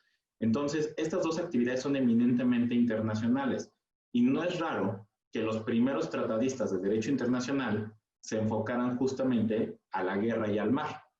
porque son las dos cosas que naturalmente eran internacionales. Si lo piensan bien, derechos humanos es de las últimas adiciones al derecho internacional, porque no se concebía en un inicio que los derechos humanos tuvieran que ser un tema internacional. El cómo trato yo a mis ciudadanos, visto desde el punto de vista de un Estado del siglo XVII, no debe de importarle a nadie más que a mí. Es un tema interno. Pero la navegación marítima y la guerra sí merecen una regulación internacional, porque sí nos involucran a más de un Estado.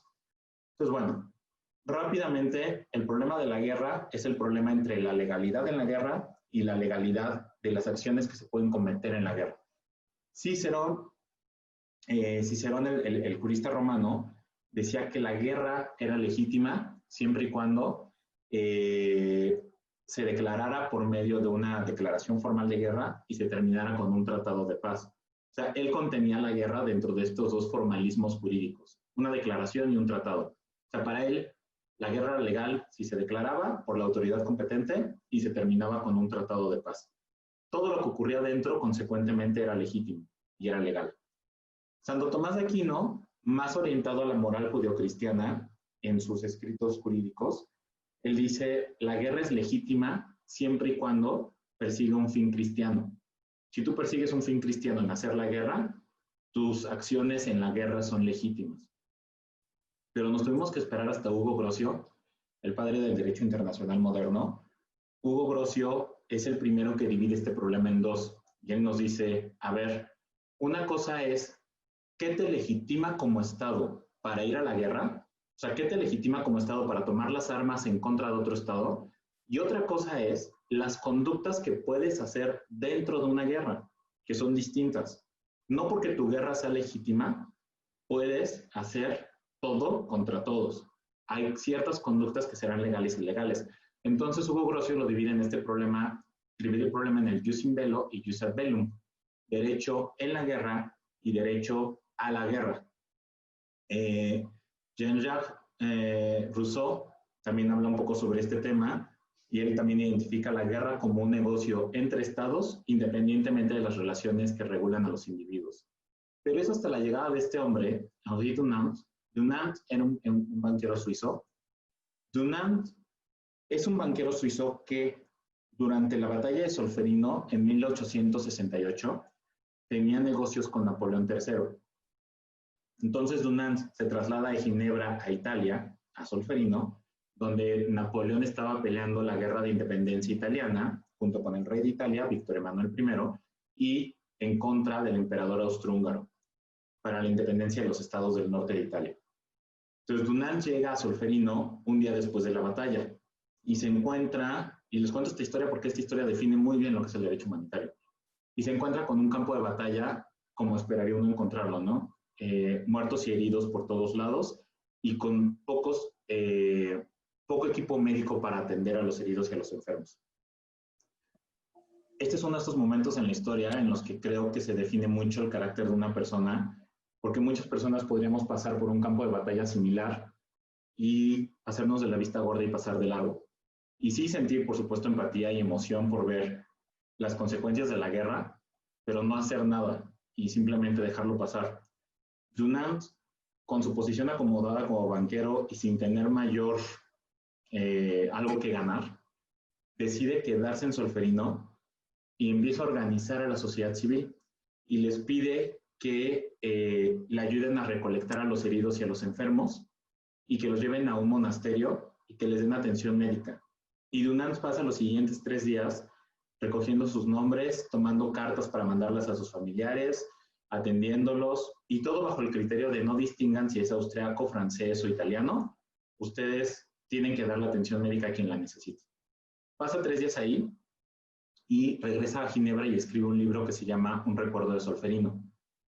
Para recortar la historia, derivado de este libro, Dunant con 4 de sus colegas suizos forman una organización que es el Comité Internacional de la Cruz Roja. Hoy en día, en ese momento empezó como la Sociedad de la Cruz Roja, y con la misión de ayudar a los heridos y a los enfermos en el campo de batalla. Del comité derivaron 4 tratados internacionales y 2 protocolos adicionales, que son los convenios de Ginebra del 49 y los protocolos adicionales del 77. Los convenios nacen antes, nacen en 1864, con el primer convenio sobre los heridos y los enfermos en el campo de batalla. En 1906 se revisa el primer convenio y se agrega un segundo convenio sobre los heridos, los enfermos y los náufragos en la batalla marina. En 1923 se agrega otro convenio sobre los prisioneros de guerra y en 1949 se agrega el cuarto convenio sobre los civiles. ¿Por qué los civiles fueron los últimos en incorporarse a los convenios de Ginebra sobre derecho de guerra? Porque antes del siglo XX no se concebía que la guerra tuviera como víctima natural al civil. La víctima natural de la guerra era el soldado. Las guerras se peleaban fuera de las ciudades y se peleaban en campos abiertos y con ciertas formalidades. Entonces, quien salía herido en la guerra era el soldado, no era el civil. Pero la Primera Guerra Mundial y especialmente la Segunda Guerra Mundial, tuvo esta cualidad de que es la primera guerra que tuvo más muertos civiles que militares. Y entonces, desafortunadamente, se convirtió en una necesidad también incluir a los civiles. Otro elemento importantísimo en esta historia, el emblema de la Cruz Roja.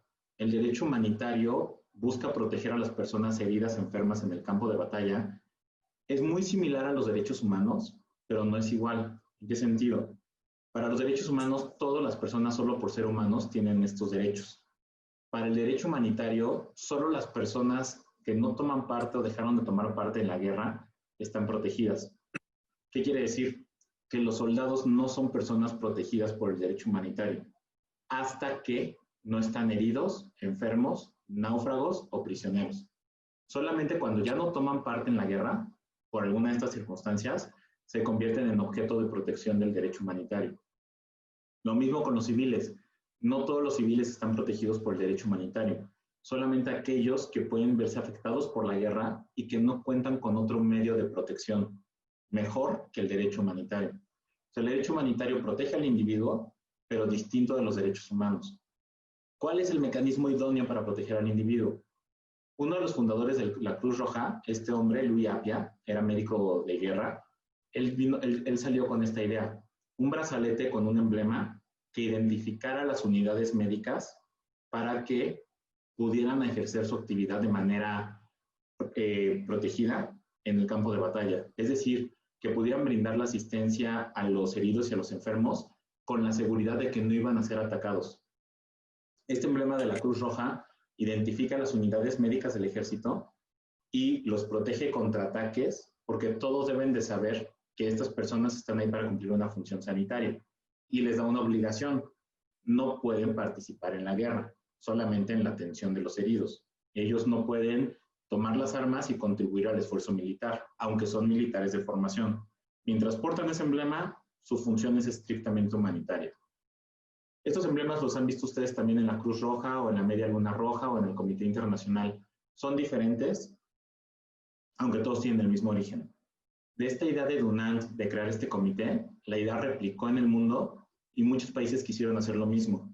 Entonces se llegó a un acuerdo de que solo iba a existir un comité internacional con sede en Ginebra y ese comité tiene el mandato exclusivo de ayudar a las víctimas de la guerra.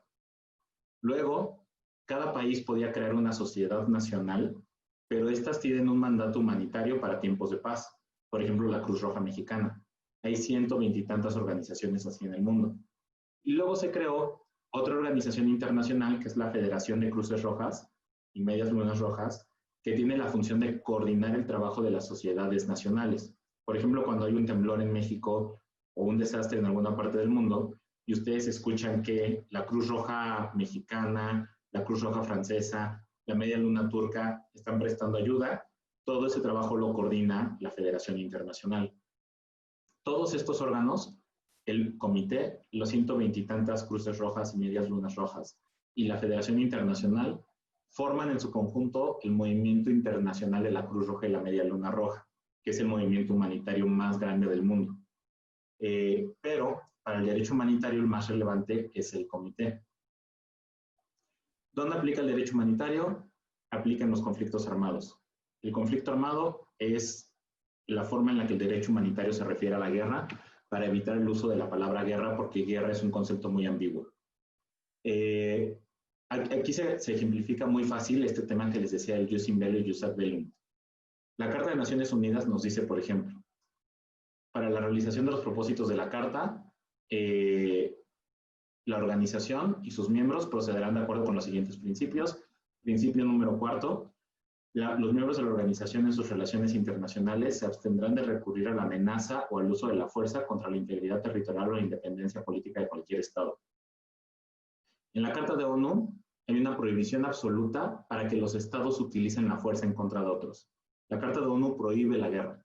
Por otro lado, tenemos el Convenio de Ginebra, que nos dice, aparte de las disposiciones que deben entrar en tiempos de paz, este convenio aplicará en caso de guerra declarada o cualquier otro conflicto armado que surja entre dos o varias de las altas partes contratantes, aunque una de ellas no haya reconocido el estado de guerra. Además, aplicará también en casos de ocupación. Entonces, por un lado nos dice la Carta de ONU, está prohibida la guerra, y por otro lado nos dice el Convenio de Ginebra, cómo se regula la guerra. Estas son las paradojas que existen en el derecho internacional, que son interesantes. Ante la falta de una norma fundamental que le dé coherencia a todo el sistema, y la existencia de muchos subsistemas independientes, se pueden dar estas incoherencias donde, por un lado, un tratado internacional nos dice, está prohibida la guerra y está prohibida la ocupación, y otro tratado internacional nos dice, oye, cuando vayas a la guerra y cuando ocupes un país, tienes que seguir estas reglas. Entonces, es como si en el derecho mexicano tuvieran una regla que dice no robes y otra regla que diga, para robar sigue las siguientes recomendaciones. Entonces, ese tipo de norma no podría existir a nivel doméstico porque hay procedimientos para denunciar estas incoherencias y resolverlas y determinar qué norma es jerárquicamente superior y cuál prevalece. En el sistema internacional no existe y por eso tenemos, por un lado, un sistema de derecho que prohíbe la guerra y un sistema de derecho que regula la guerra. ¿De acuerdo? Es raro, yo lo sé. Hay dos tipos de conflictos, los armados internacionales y los no internacionales, donde sobra mucho, la verdad, dar una explicación porque se explican por sí mismos. Un conflicto internacional es entre estados y un conflicto no internacional es dentro del territorio de un estado. Pero, ¿qué cualidad tiene el derecho humanitario? A diferencia de los derechos humanos, el derecho humanitario es de aplicación extraordinaria. No aplica siempre. Aplica solo cuando se da la situación de hecho de que existe un conflicto armado. Entonces, sí aplican los convenios de Ginebra. Una cosa muy importante de los convenios de Ginebra son el tratado internacional más ratificado del mundo, más que la Convención de Derechos del Niño. Todos los países del mundo son parte de los convenios de Ginebra. ¿Y de qué hablan los convenios de Ginebra? Justo que en una situación ordinaria de paz o de violencia esporádica o incluso de violencia continua, el derecho internacional y el derecho doméstico deberían ser suficientes para resolver cualquier problema. Existen los derechos humanos, existe el derecho penal internacional y doméstico.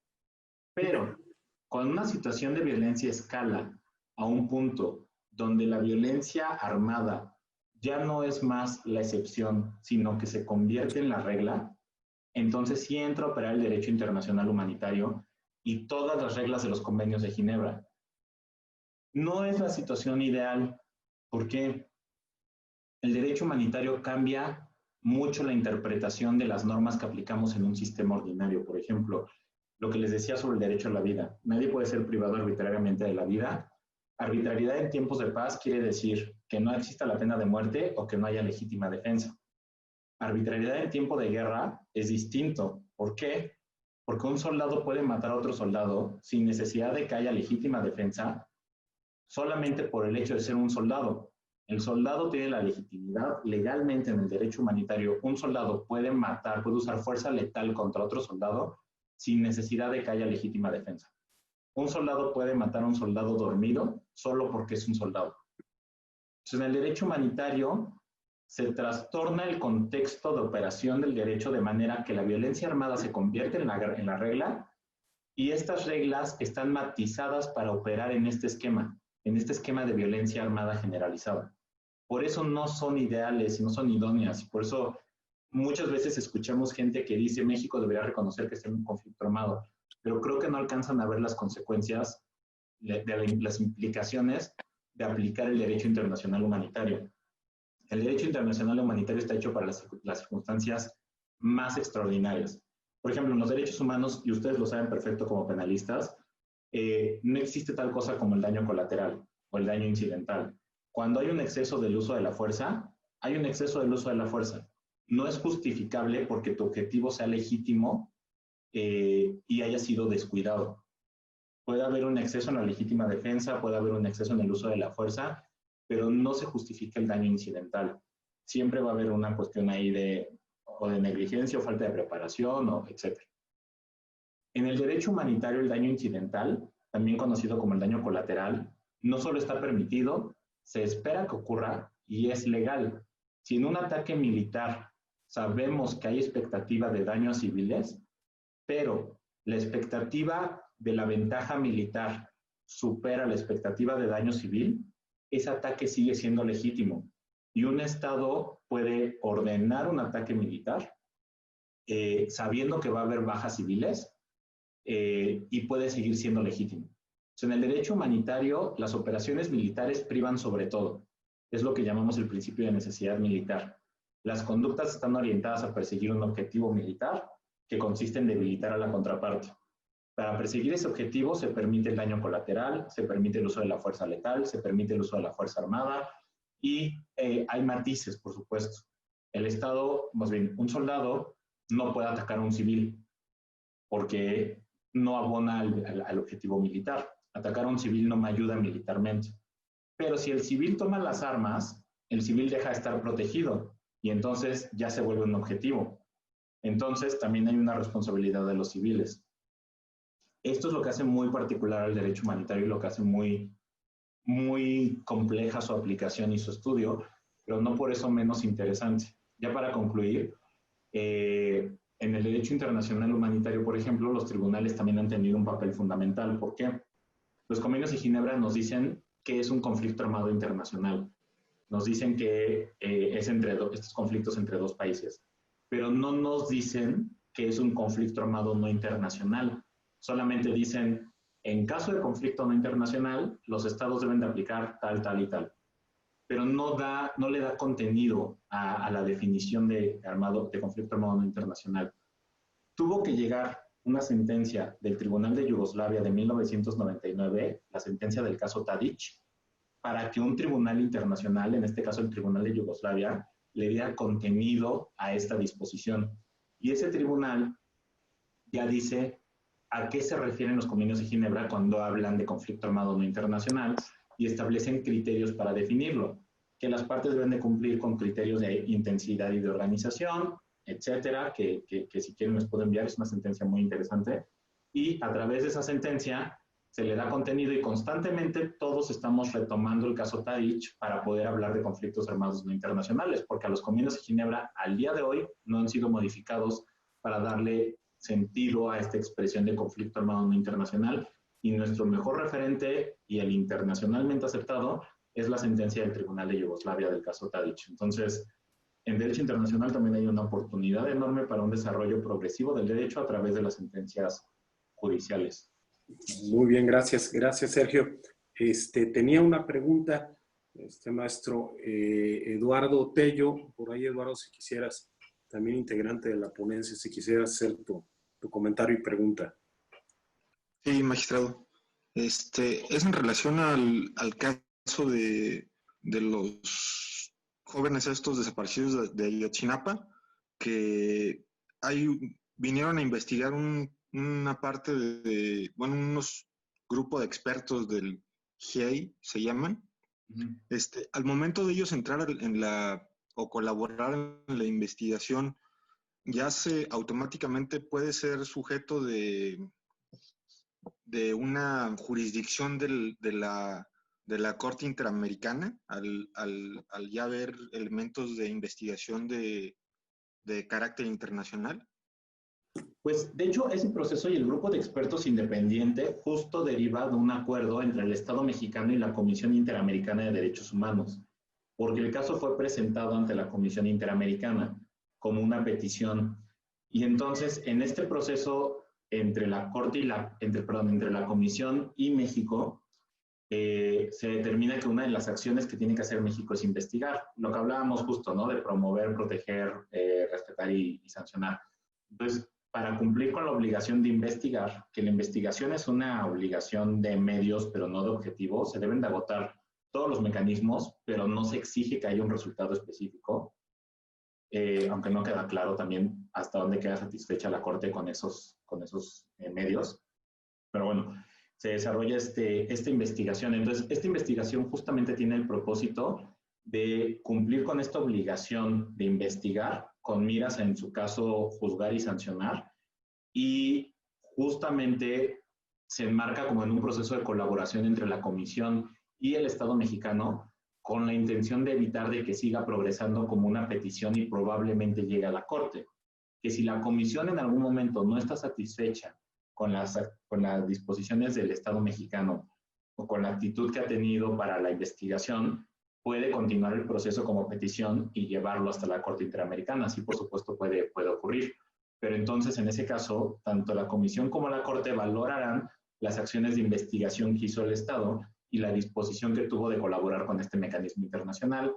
Pero como no es la única violación como tal la investigación, seguramente habrá muchas otras vertientes en las que encontrarán diferentes grados de satisfacción por el cumplimiento de las obligaciones internacionales. Pero sí, este es un mecanismo colaborativo con la Comisión. Entonces, todavía no es jurisdiccional porque no llega a la Corte, pero es un mecanismo de colaboración internacional. Está por aquí Rolando, aquí quería hacer una pregunta. Sí, buenas tardes, ¿sí pueden escucharme? Sí. Gracias, qué amable. Licenciado, una pregunta. Derivada de todo esto, hay un caso que quizás salga, no creo que salga del tema, pero usted me orientará. ¿Qué pasa con los casos como el del señor Collado, donde inicia aquí algunas situaciones en México y actualmente sabemos que está en Estados Unidos de alguna manera atravesando un proceso? Es que aquí es muy importante separar lo que es justicia internacional y justicia transnacional. Entonces, la justicia internacional es lo que implica crímenes establecidos en instrumentos internacionales y todo lo que deriva de ellos, ¿no? La justicia transnacional son estos procesos que tienen componentes en dos estados, componentes judiciales en dos estados. Por ejemplo, la persona comete la conducta aquí, pero es detenida en otro estado. Esto no es justicia internacional, a menos que el crimen que se hubiera cometido hubiera sido internacional, entonces sí, ¿no? Pero bueno, no es el caso. Entonces aquí este es un tema más bien que, para ser absolutamente honesto, me escapa mi área de mi especialidad, porque lo mío es derecho penal internacional, no justicia penal transnacional, pero para eso también hay tratados internacionales, eso sí lo puedo comentar. Los tratados internacionales definen los mecanismos de colaboración transnacional del Poder Judicial y del Poder Ejecutivo. Por ejemplo, los tratados de extradición, o sea, que establecen cuáles son las normas, homologan de alguna manera las normas de ambas naciones para la operación coordinada en casos de justicia transnacional. Entonces hay muchos tratados de cooperación judicial que establecen los mecanismos en los que dos estados, cuando tienen un caso de justicia transnacional, pueden coordinarse. Por ejemplo, es el caso de terrorismo y narcotráfico no son delitos internacionales, pero son delitos que casi siempre son transnacionales, porque casi siempre tienen componentes internacionales, en el sentido de que muchas veces la conducta inicia en un lugar, el tránsito ocurre por otro y la venta ocurre por otro, y hay un flujo internacional de dinero y hay un flujo internacional de mercancías. No es un delito internacional, porque no es establecido en ningún estatuto internacional, pero son delitos transnacionales porque involucran diferentes jurisdicciones nacionales. Y ya será con los acuerdos internacionales bilaterales o multilaterales que existan, por ejemplo, la Convención de Palermo sobre Crimen Organizado, que definen cuáles son los mecanismos de colaboración a nivel doméstico entre dos estados. Ok, muchas gracias. La misma francesa que estuvo detenida aquí y que estaba gestionando de alguna manera alguna indemnización de parte de nuestro país. Esta Florence Cassé, sí. Exacto. Y tiene todo el derecho a hacerlo, sobre todo porque aquí hay una sentencia que determina que hay una violación de derechos humanos. Entonces, una vez que ya existe una sentencia firme que determina que hay violación de derechos humanos, claramente tiene derecho a una reparación. Entonces, aquí será establecer cómo se establece esta reparación y cómo se cuantifica. La liberación por sí misma es una forma de reparación. el reconocimiento del Poder Judicial de que se violó el derecho humano también es una forma de reparación. Si tiene derecho a una indemnización o algún otro tipo de reparación, eso le corresponderá ya a un tribunal decidirlo, pero de que tiene un derecho que deriva de esta sentencia que reconoce una violación, eso es incuestionable. Tiene un derecho de exigir una reparación. Ok, muchas gracias, licenciado. Muy bien, pues muy completa la exposición. Mi querido magistrado Braulio, ¿algún comentario adicional? Sí, bueno, pues respetando, gracias Miguel, respetando el tiempo de todos, sobre todo de nuestro ponente el día de hoy, a Sergio, a quien le extendemos pues un agradecimiento. En lo personal a mí me gustó mucho su exposición, lo que nos ha aportado en función de complementar pues la amplia ya cultura jurídica en materia penal que tienen los secretarios y proyectistas que están aquí presentes, que también les aprecio muchísimo la labor que están realizando desde sus casas en estos tiempos de contingencia, pero al mismo tiempo buscando mecanismos de interacción con espacios académicos como es con cátedras como la que nos dio el maestro Sergio Estrada, y con también la voluntad y pues la apertura que tiene Miguel y la barra queretana de abogados.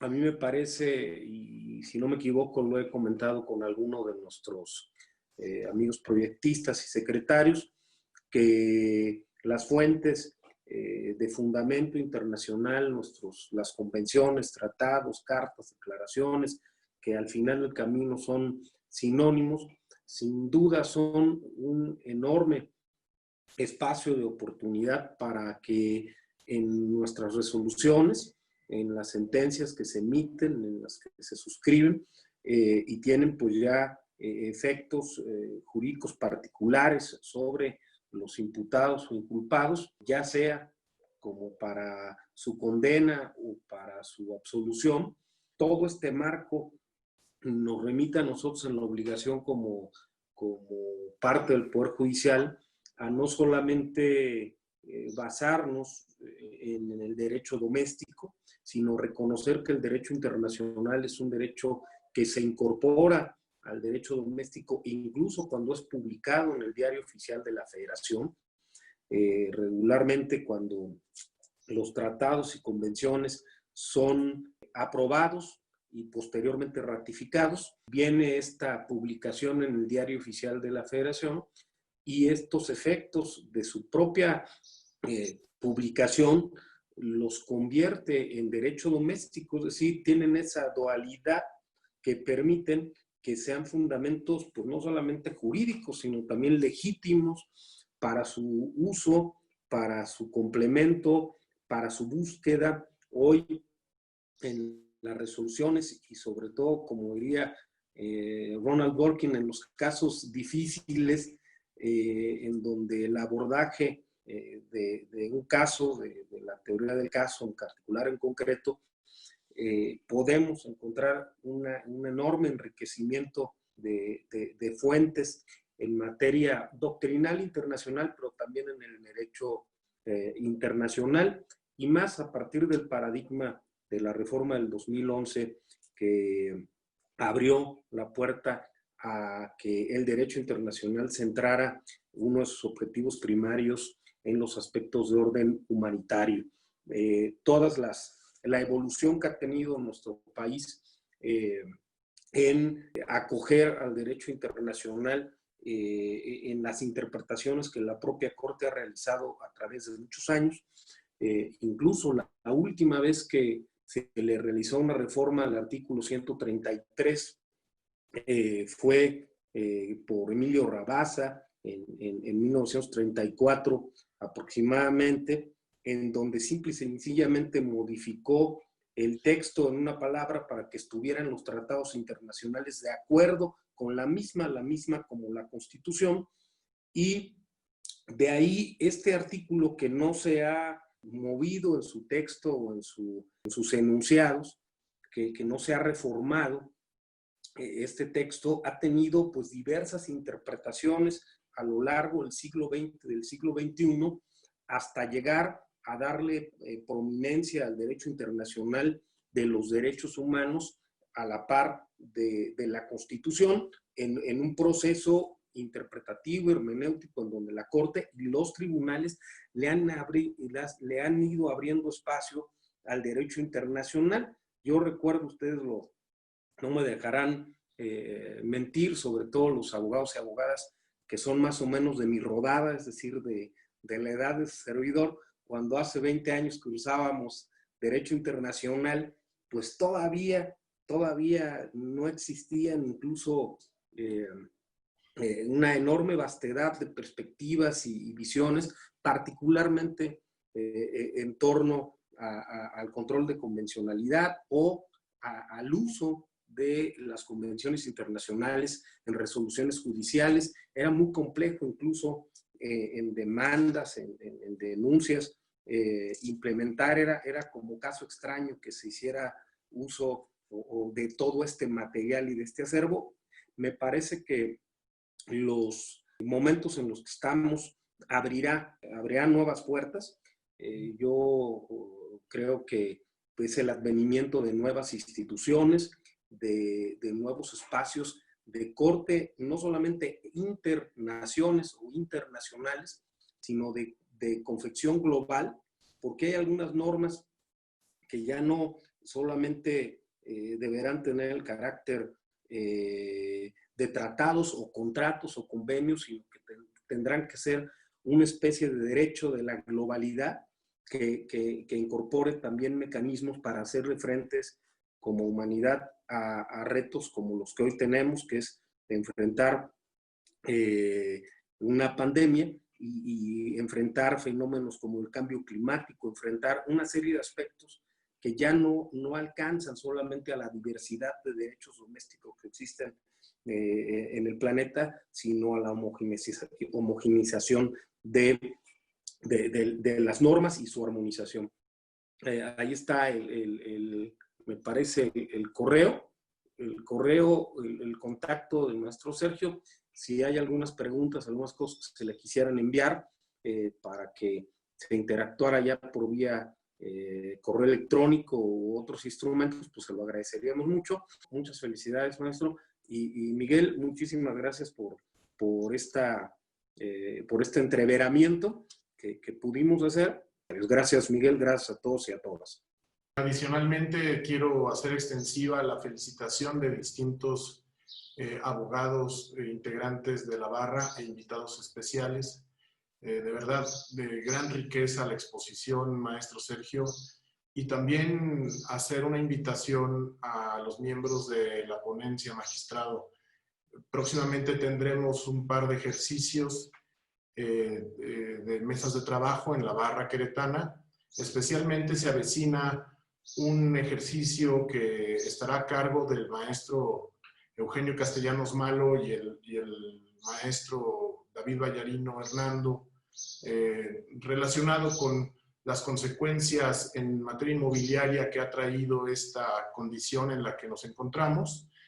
Será anunciado en el canal de comunicación de la barra y yo con mucho gusto lo comparto. Y además, también para la próxima semana, un ejercicio sobre Criminal Compliance que nos vienen a hacer una exposición y que espero que sea de su interés. De verdad, Sergio, muchas gracias por tu disposición y felicidades por tu trabajo.